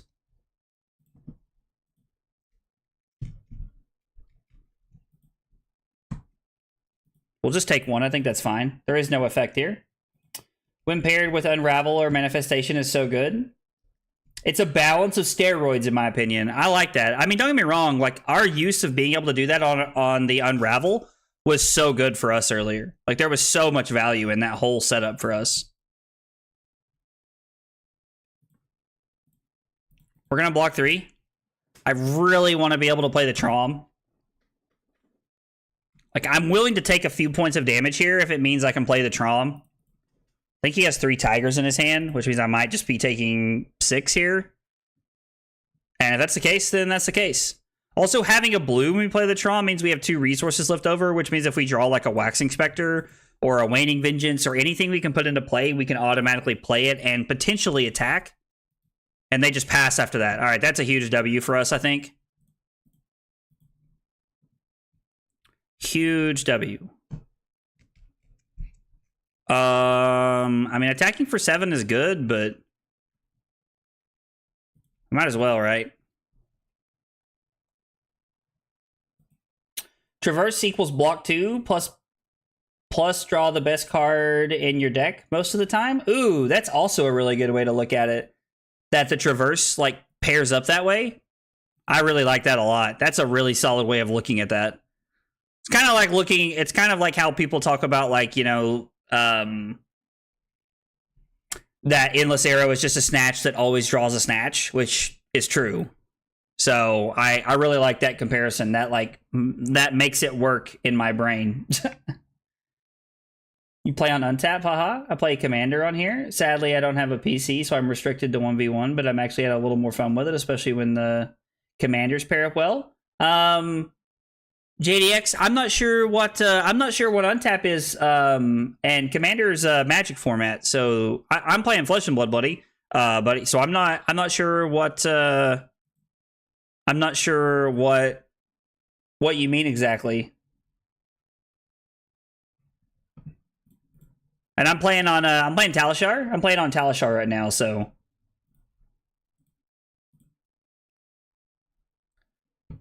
So the Art of War kind of just negates this. Oh, it looks like untap? Yeah, no worries, man. Regardless, I was like, Magic or not, man, I appreciate you being here and hanging out.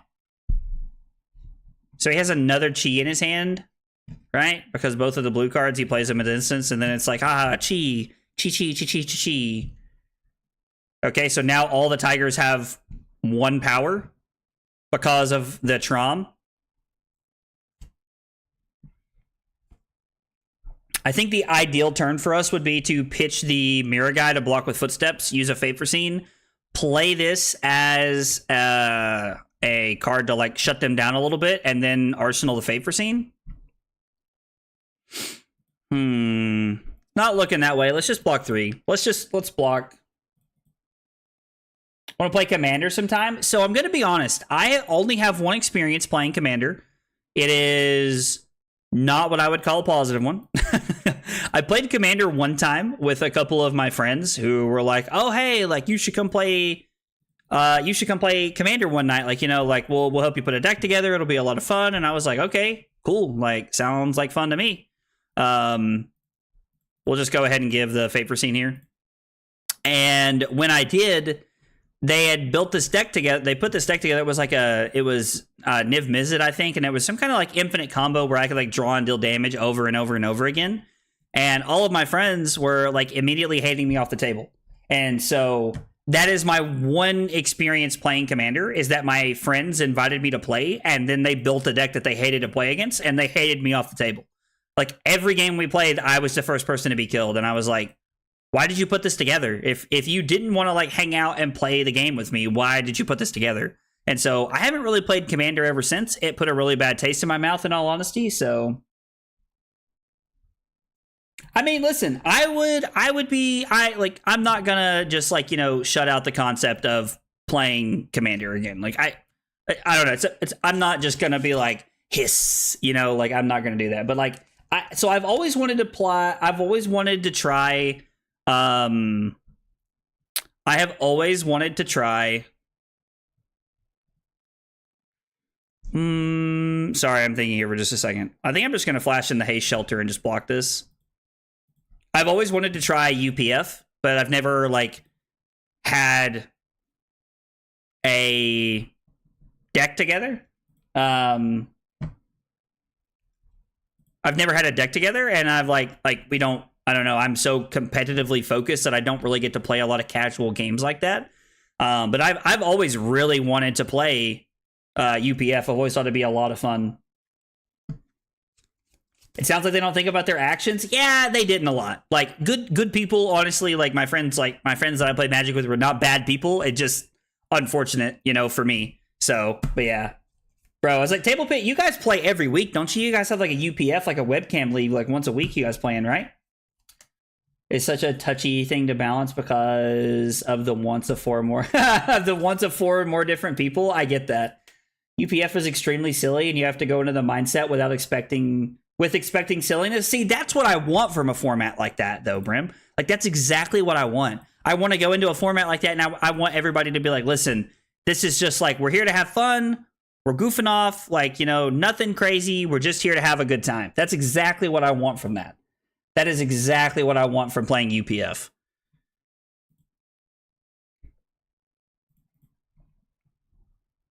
I think I'm just going to give the Favor Scene here. I would like to be able to pitch Haze Bending to play the Haze Shelter. Ooh. I like that card, but I don't know that we have another Chi coming up. I mean, I guess we could always, like, make our own Chi. Actually, you know what? I'm going to leave that on top. We're going to leave this on top. We're going to see if we can make this happen. This is not the easiest thing in the world to make happen, but I would like to try. I will block with Footsteps, knowing that we have like a 4 block in our hand if we need it. Yeah, so now we get to put in the Haze Shelter and attack for 4, which I think is a really good play. Gives us a lot of offense and defense here when our opponent is at 5. Yeah, keep the R and swing 4 on our turn. I completely agree. On Monday nights, dude, that's awesome. UPF, I feel, is so much like Commander. Better with precons and low power level, close friends. Yeah, not with Toon decks against strangers. Like, playing like in a Commander tournament sounds awful. Like, or even playing in a UPF tournament, I think would be miserable if I'm being honest, because I am too competitive. Like, I cannot help it. It is like, I live to win when I play things. But when I go into something and it's like, hey, this is fun, we're hanging out, it doesn't matter who wins, it's all about having a good time, I can hang out and play card games that way. I can hang out and play games that way. The problem is that I could not hang out and play games like that otherwise.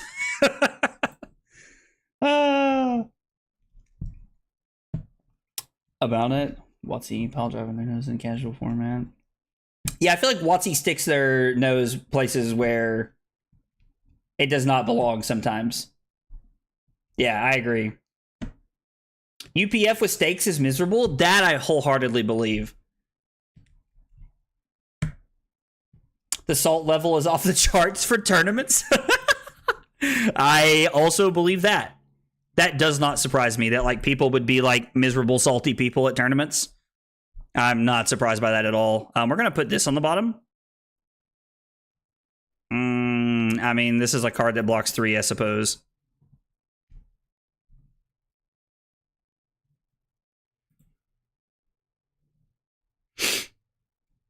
This is tough. Like, we're just blocking 3. This is a matchup again where Adam told me we should take this out and I just forgot to. Also love your Balls of Glory inspired headband. Dude, I know so few people who have like seen that movie. So dude, that's awesome. I appreciate that, man. I appreciate that a whole bunch. I do thoroughly enjoy the headband. It kind of started out as a meme, but I think it's a lot of fun. I wear it when we go to tournaments and stuff. I think it's a lot of fun. Looks great on you, dude. I really appreciate that. Thanks a whole bunch, man. Oh no. That's bad. Now we lose our hay shelter. That sucks. Because we can't really play this. So I kind of hope they attack with something else.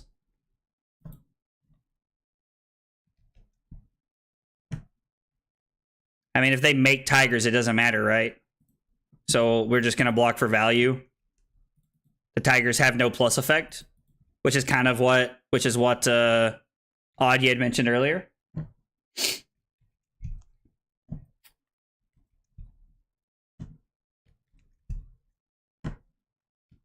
Yeah, no, I mean, if you're going into a tournament for like money and like that's like what you're there for, then like yeah, like you should be playing comp stuff. Like I am that way with everything. I don't do anything that I want to win at halfway, and my brain just won't let me. That's why like when it comes to Flesh and Blood, I'm like super competitive grinder when it comes to a lot of this stuff. But you know, I'm also like a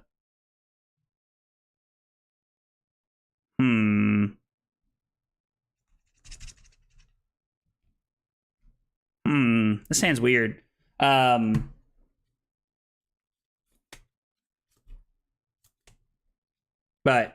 yeah, no, I get it. Like I would really enjoy playing something goofy like that for fun.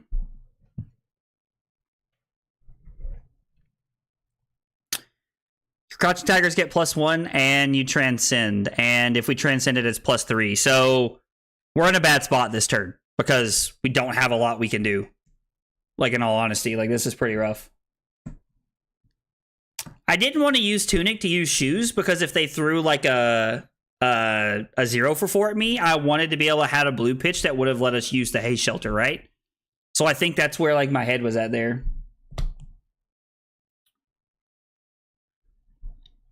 No, dude, you're not spamming chat at all, man. And even if you are, like, I love having people in the chat. No, you don't need to apologize for that at all. And yeah, like, a lot of people have told me, they're like, listen, you had a negative experience. Like, you know, like, don't let that, like, one bad experience, like, ruin it forever for you. And, like, I hear what people are saying. I get it. Like, it makes a lot of sense. And I don't want to let one bad experience ruin it for me. It just kind of has over the years. Then you could use the Transcend card and choose 1 instead of 3.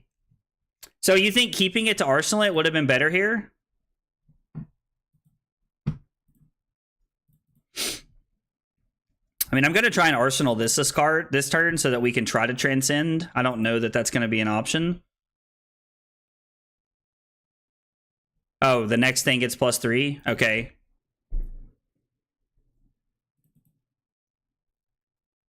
This is going to be for 1, right? Okay, finally, we have a reasonable chain link here.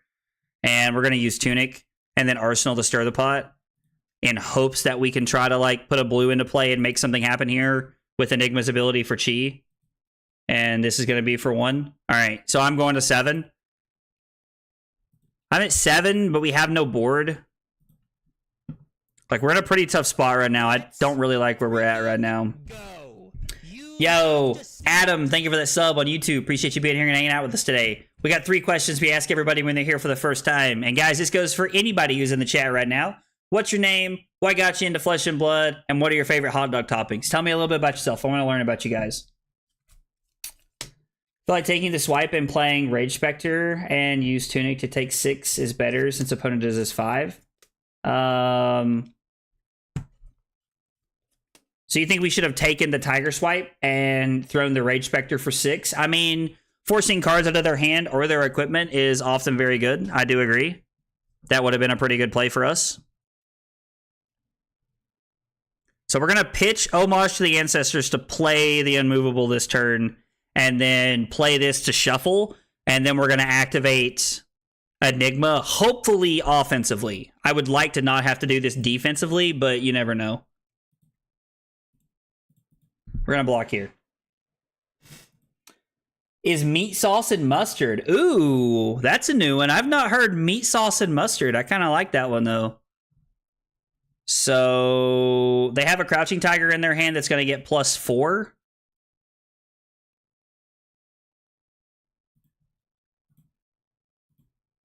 So let's pitch Homage to the Ancestors.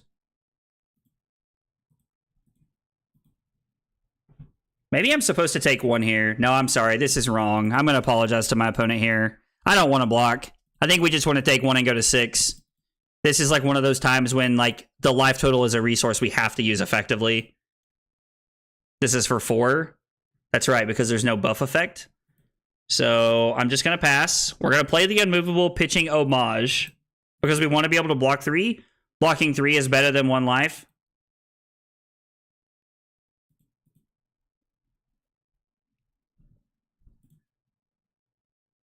Stir the pot.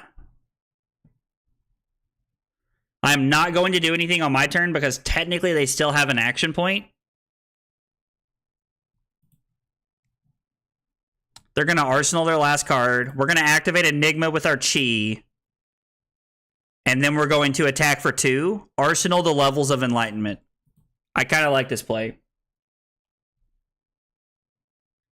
It's basically chili without beans. It's exclusively for hot dogs? Dude, all right. That sounds cool, man. I'm down for that. I like chili. I like chili. But I don't know if I've ever had it without beans. But like, hey. Wasn't Flesh and Blood supposed to be like the balanced MTG at one point? I do think that there was some original intentions for maybe it to start out that way. But it's like just so different than MTG. I think it's so hard to genuinely compare it. And I say that as someone who grinded Magic competitively for a long time. A long time.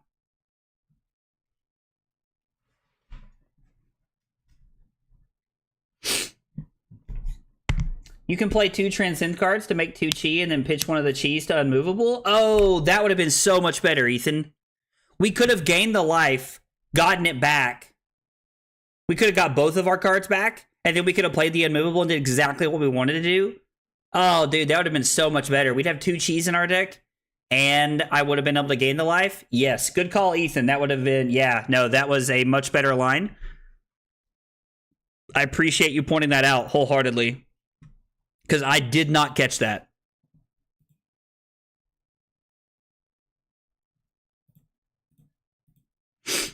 That would have been a much better line for us. We're going to block with Haze Bending.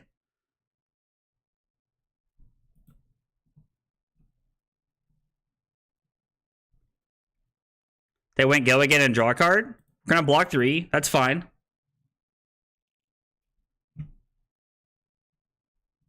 Okay, the +1 is fine because it just kills my Spectral Shield. I would have liked to have kept the Spectral Shield around because I think it would have given us a lot of value, but I'm also okay with that. Continue the pointers for the deck, but it's always Transcend with every single card as you can. Okay, yeah, no, I mean, dude, I appreciate that. I have to admit, I'm really enjoying your list. Like, it feels really clean. I'm a big fan of it, in all honesty.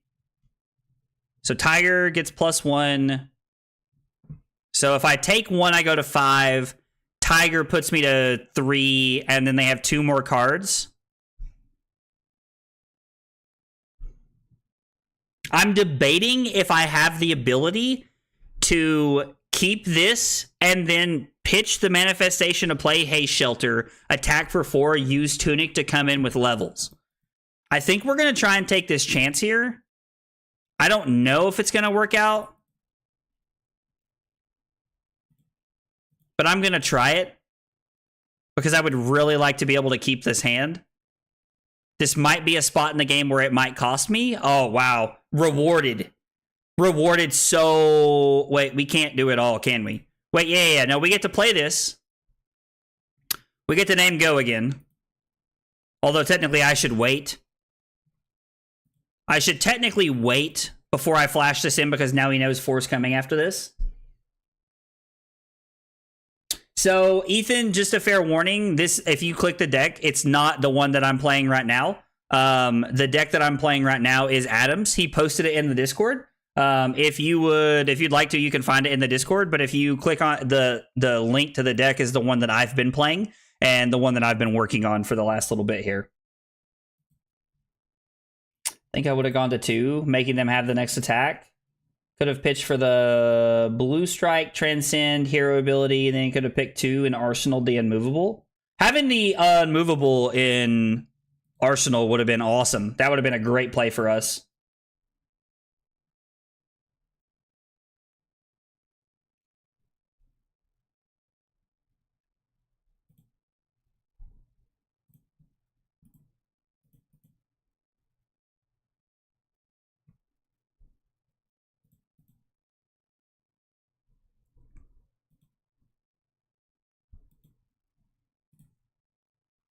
Is it better to block with Tunic here? And try to keep this in my hand?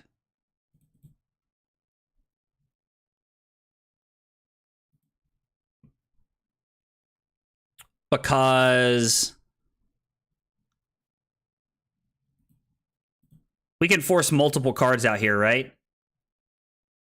With this line of play?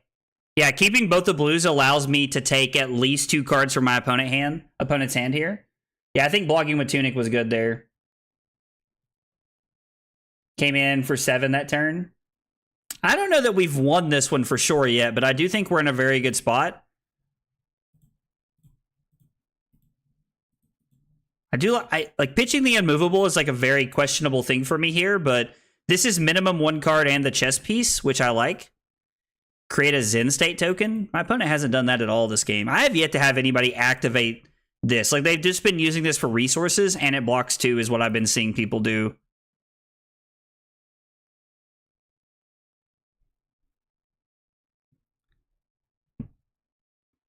Okay, we're going to block 3. Kind of playing to see what they can do here. I mean, we might have won this game, but...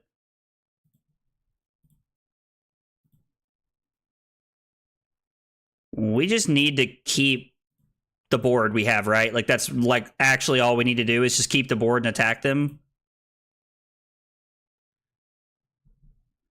So this is 2 breakpoint attacks, and we can arsenal this.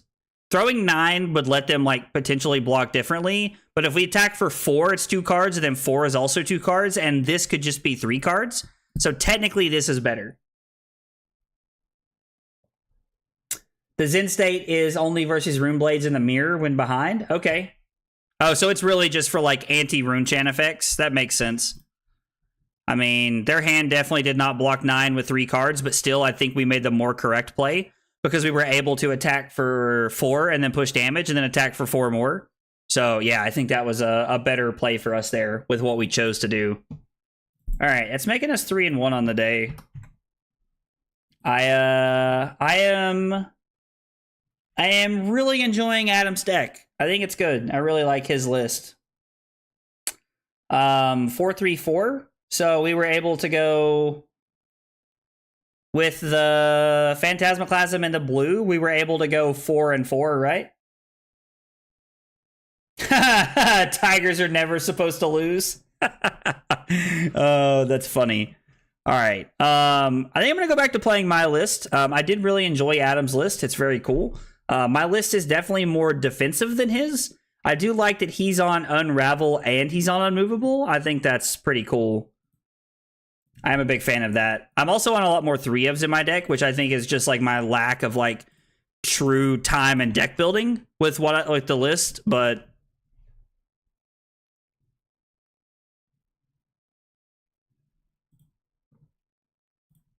ooh, the mirror. This should be fun. First tentative chi is mid at best, but have some good cases. Into Prism, you can combo with it. Rage Spectre to get 2 action points. Oh, and then we can go Shimmers into Gaze. That actually seems crazy. Can you explain your list and the thoughts behind some cards? Trying to learn the general game plan as Enigma. Are you talking about... are you talking about me, or are you talking about Adam's list, just to clarify? The first tentative chi is Moon, duh. But pitching 1 to the mask instead of... So if we pitch the Phantasm and the blue, it's still only... We only had 2 auras in play, right? So there's no way to attack. Dude, it would be hilarious if this was Drew. That would be funny. Okay, so... I mean, this is just good, right? Like, it's just a value card. We just get to block 5. Do we really want to be blocking, though, or do we just want to be putting stuff into play and trying to play offense? We just want to be playing offense as much as possible, right? So we probably just want our 61 cards. Maybe Command and Conquer helps us out a little bit. Might be able to cut Brothers in Arms. I don't really want to cut Blues. 10,000 Year Reunion seems kind of rough in this matchup. Could be tough, I think. Yep. Then attack with the level. Oh, we had the level in our arsenal. Yeah. I'm sorry. You're right. You're right, Ton. I forgot we had the level in our arsenal. Maybe we'll leave in 1. I don't know. Maybe we'll leave in 1 just for some memes here. We want Crown here. I think this is a Meridian Pathway matchup.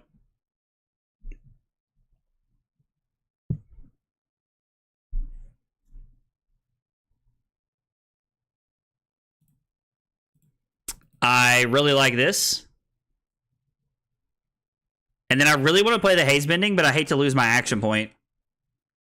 I think it's okay, though. I think we'll just do this and pass. If they have instants, they get to put stuff into play, which is pretty bad for me, but... I think we need to put Haze Bending into play. This is a really good start. And why do you hate on Cosmic XP? I'm not sure what Cosmic XP is. I like Standing Order because it's a 1-card block 5 that doubles as a popper into Prism. Like, it just has so much value. I genuinely think that Standing Order is like the best card nobody plays. And I mean that across a lot of... There's a lot of like things I feel that way about.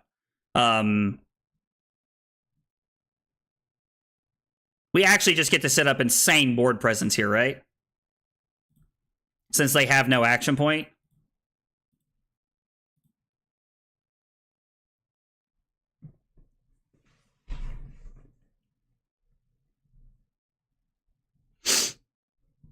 We get to attack for 4. We could play the Mirror God if we wanted to, or we could wait for a Chi. I don't know. Cosmic Awakening. What is Cosmic Awakening? I don't even know that. Like, hang on. Let me pull this card up and look real quick.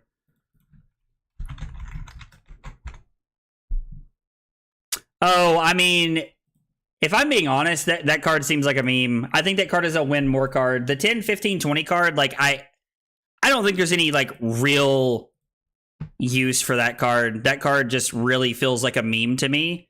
I'm not a big fan of that card, like, at all. And in just all honesty, I think that card is a win more. I'm going to put the chain up here again.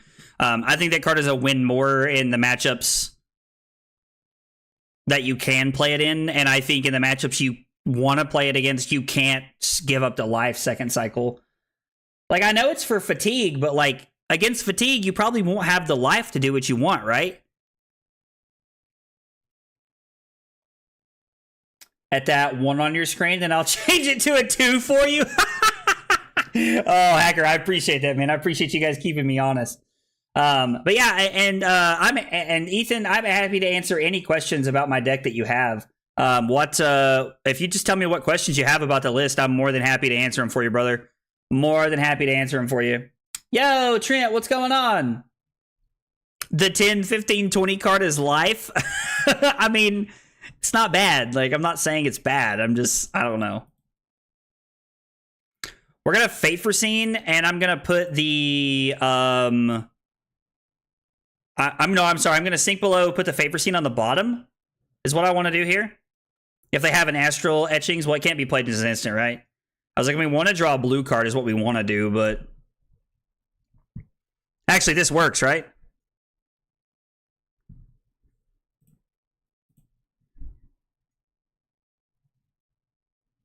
Well, it works, but we don't get to play offense, and I really want to play offense here. I've always been amazed at the stamina of Aura, Guardian, Fatigue players. I really enjoy playing Fatigue, which sounds... I know that sucks. I'm terrible for it. I get it. We want to Arsenal this, I think. I'm going to tell my opponent that we're thinking. So attack with Waxing Spectre. I really wish... Is there a way...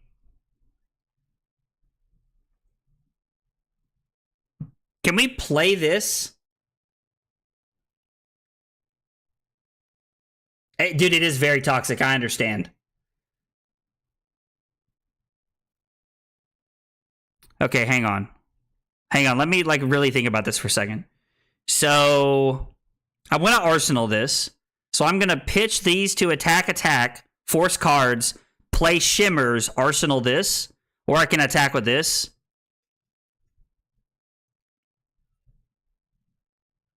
No, putting Shimmers into play is correct, right? Like, just putting Shimmers into play is correct. Like, the Restless Coalescence is awesome, but I think that we want to put this. Snorlax Stall. I don't even know what that is. I don't know anything about Pokemon. I think we want to Arsenal the Transcend here.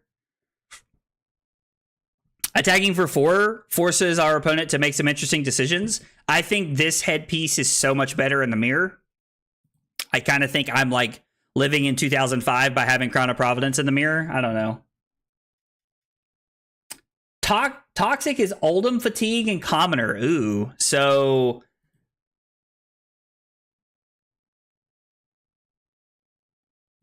I have never played Oldham, Fatigue, and Commoner, but that does sound toxic, I agree. That was my nickname in high school, lol. Are you planning to record some videos with Victor versus the new heroes with the new card, maybe? So, David, I would like to. I haven't really got around to it yet because I'm enjoying playing the new heroes, if I'm being honest. But it is something that I am definitely thinking about. Like I want to get some gameplay out there of Victor with Goldmane Estate. Because, honestly, Goldmane Estate as a card really slaps. Like, that card slaps, bro. I think this mirror, if you play it 100 times, would be miserable. I agree. I don't have it in the deck because I haven't updated my list. I'm probably going to leave in Balance of Justice for the hard matchups like Phi and KO and take Crown of Providence out and put in the new Traverse cards. Probably what I'm going to do. Yeah, it works really well with the D-React. I agree. Like, that's something we should be doing. They're calling the new card Cast Homes. Am I missing something? I don't understand. Is that a joke? It is really weird that it doesn't win clashes. I agree that does like give it this like awkward like sense of like what is happening. I do agree that makes it awkward in part. Like, look at our board compared to our opponents. We had a fast start. They didn't have an instant on turn 0, and we've been ahead ever since.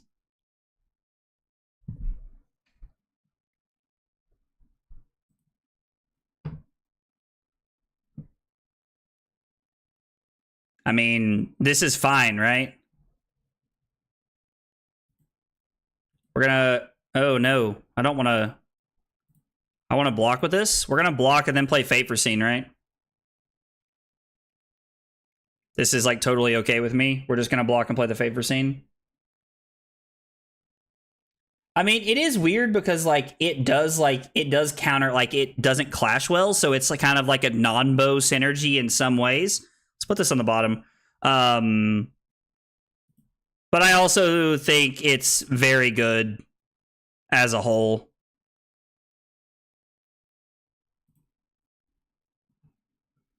So we get to attack with this. I'm supposed to pitch the homage here, right? I mean, I could play this, but I don't have a blue card to play. So I think we're just supposed to attack here and put the Waxing Spectre into play. We can't double transcend. We don't have a way to play this. It costs 3 resources. And we had to block out there, right? It's like Cast Bones, but for Victor. I mean, that's actually a sweet way to look at that. It is really cool. That is a very good card. Yeah, I wish this wasn't red. Like, if this card that we were left with had been another blue, I was also forced to block with a red. So if we had a second blue, this hand's actually cracked, right? This hand's insane. So I get to attack for 6. And then Tunic this into play. Yeah, because this has Ward 6 on my turn. This is really good. This is really good. Also, guys, everybody, thanks for being here today. I was like, a lot of things y'all could be doing on Saturday afternoon. I appreciate you guys hanging out with me while we're playing some Enigma. Trying to get a better feel for some of the new heroes going into Nationals here in a few weeks. God, we have so much board presence right now. This is like the part of the mirror when like you just cry. My opponent realizes they have to take damage to keep their hand, and I respect it. Okay. These big hydrates are running through me. I'm going to be right back, guys.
Okay.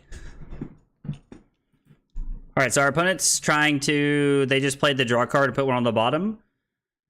And they're going to have 2 cheese this turn.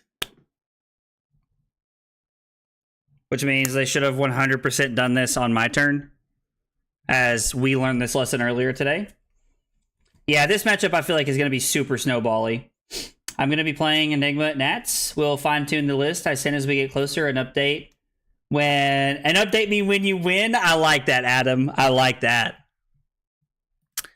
Ooh, Meridian Pathway. First time I've actually seen Meridian Pathway used. So we're going to see what happens here.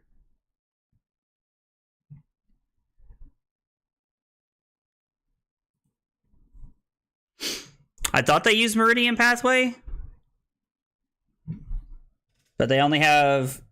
No, I guess they didn't use Meridian Pathway. Hey, Daniel. Yeah, absolutely, buddy. Okay, so we are activating Meridian Pathway. Meridian Pathway is for any matchup where you're looking to like try and use double aura if you can under almost any situation, I would say. I think that's where you're looking for that. To be able to try to put multiple auras into play. The only time, in my opinion, that you're looking to use the Phantasmal Footsteps is like against Ninja, Mechanologist, I don't know, any hero that like offers a lower like threshold to block with. Enigma feels very feast or famine. Yeah, so that's the whole thing, right? Is that... Ooh, this is for 7. Go again? I don't like that. I do like our hand, though. Our hand is bananas. Our hand is so good. Our hand's so good with what we want to do, too, right?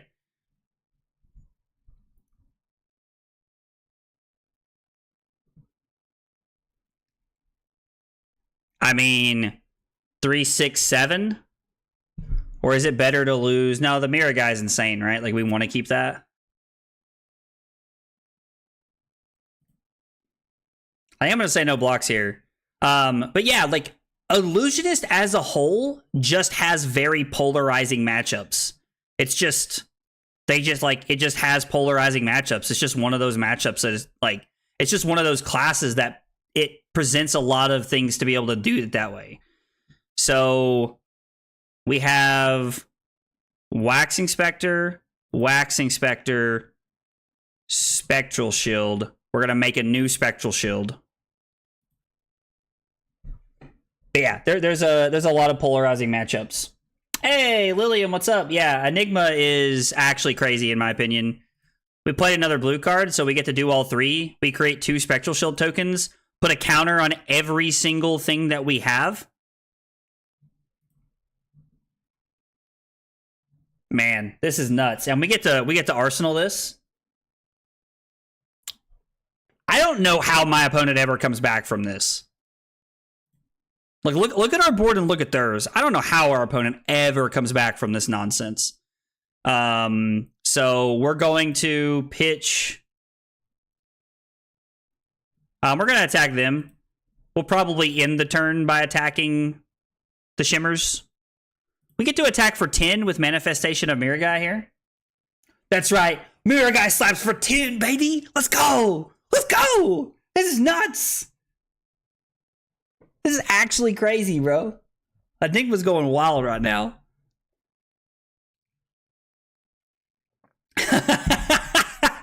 You know, if they had a 20 damage attack, they might be able to come back. Listen, I'm not going to say you're wrong. Like, I hear you. But, bro. Come on. This will also be an interesting choice of when we can decide if we want to actually attack with that or not. Moon Chakra? I don't like this card. This card is a trap. Moon Chakra is a trap. If you were playing that card, I would wholeheartedly tell you that that card is a trap. Yeah. Let's attack them for 2 because it's free. I'm not even going to use the Chi to activate Enigma this turn. We're just going to, like, pitch the Chi to, like, attack. 10,000 looking tasty right now, dude. 10,000? Like, the 10,000 year, like, whatever it's called would be crazy. Oh, Vince said is, like, total auto loss pro. Nothing you can do. Like, cry yourself to sleep. Nothing to do. It's a terrible matchup. Terrible. No. Ooh, that's cool. We could activate it to give it Ward 3 if we wanted to right now. That's cool. Moon Chakra's probably not a trap in limited. Probably not, because it's just a 3-block that, like, serves as a, like, defense reaction. So I don't think it's a trap in limited. But it is actually, like, I think a trap in CC. And then we're just going to hit Shimmers of Silver, just keep the board clear.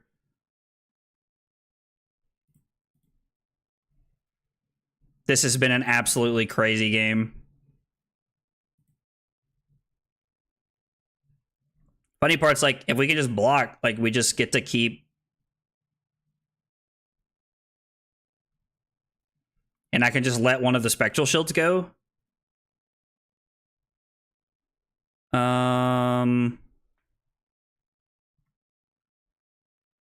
So what am I losing here? This comes in for 4, right? So we'd have to flash this in.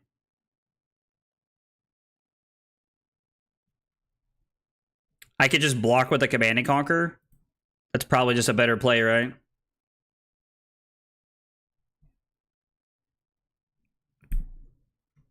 and then lose a Spectral Shield. Yeah, it's fine. I'll be in the Discord when you're finished. Yep, sounds good, man. Looking forward to getting some games in today.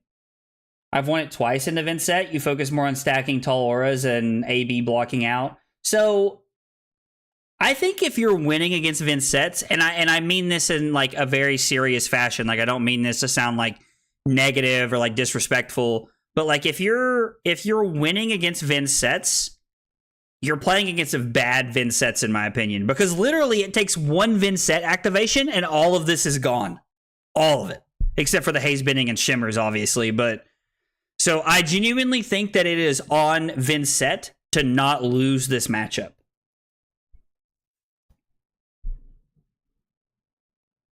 Yeah, I agree. Like if we're winning as Enigma,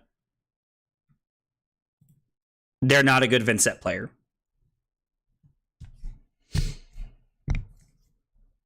Yeah, like literally all they have to do is like play. They have to play a shadow action and pay 1 life. So I don't know. It's hard for me to feel like that there's even like a 5% chance to win the game. I don't know. It's weird. There's Vincent mains at your local armory. Ethan, that's tough, brother. That's tough, brother. That's a tough one.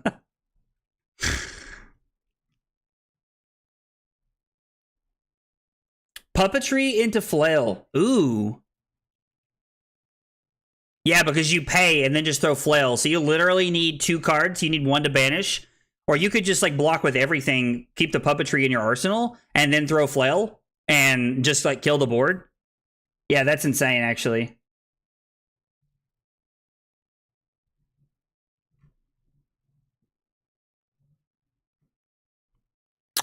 You may banish target aura token or permanent with cost 1 by controlled by an opponent.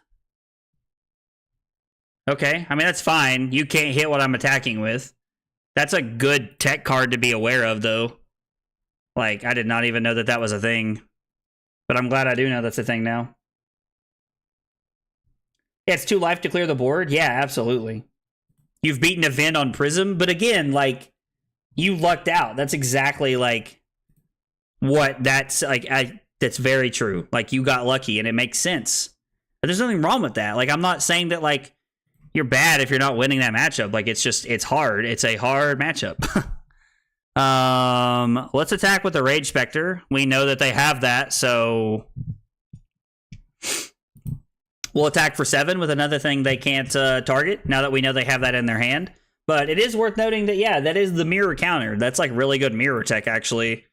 I'm glad that I saw that. What was that card called? No, go back. Stop adding things to the thing.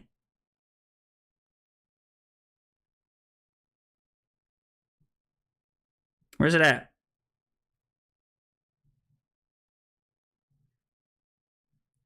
Tranquil passing. Okay, they add a chi to their hand.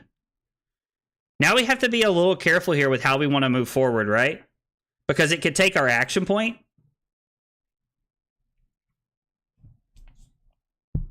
Prism is just too fast. Vincent can't keep up.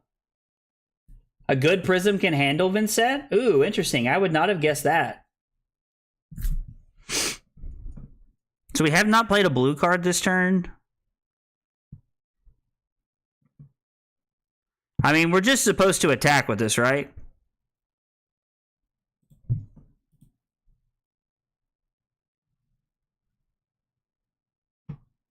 They're going to flash in their card and take our action point, but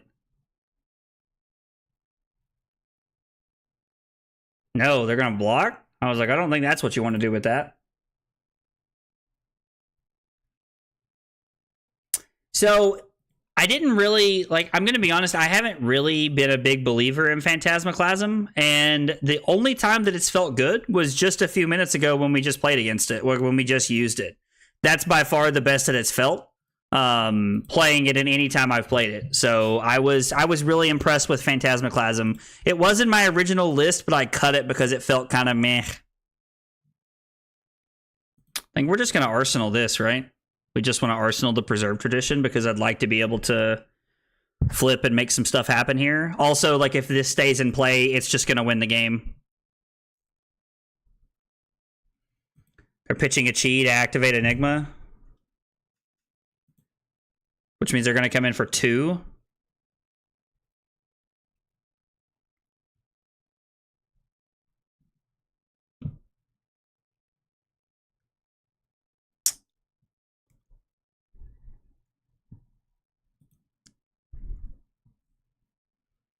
And there's nothing else they're going to be able to throw at me, so we can just block with the Brothers in Arms.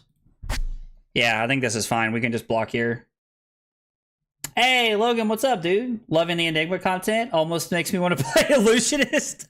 Brother, I appreciate that. I'm really enjoying playing Enigma, in all honesty. Like, she's a lot of fun. I think it's a cool hero to play. I mean, this is fine. Our opponent hasn't let me pay yet, so now I'm just going to pay. I actually wasn't going to pay, ironically. But, I mean, listen, like, yeah, not going to complain. You're going to do something like that, I'm more than happy to just, like, block it out and only lose a Spectral Shield there.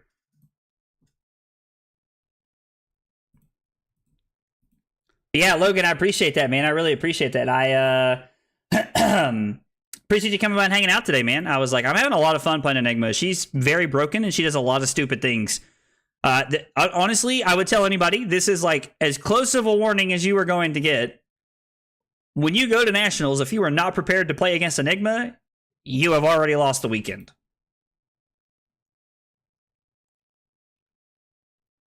Yeah, once it leaves play, we get the aura back, but because it was a token, the interaction works to where technically there's nothing to gain back because the token vanishes.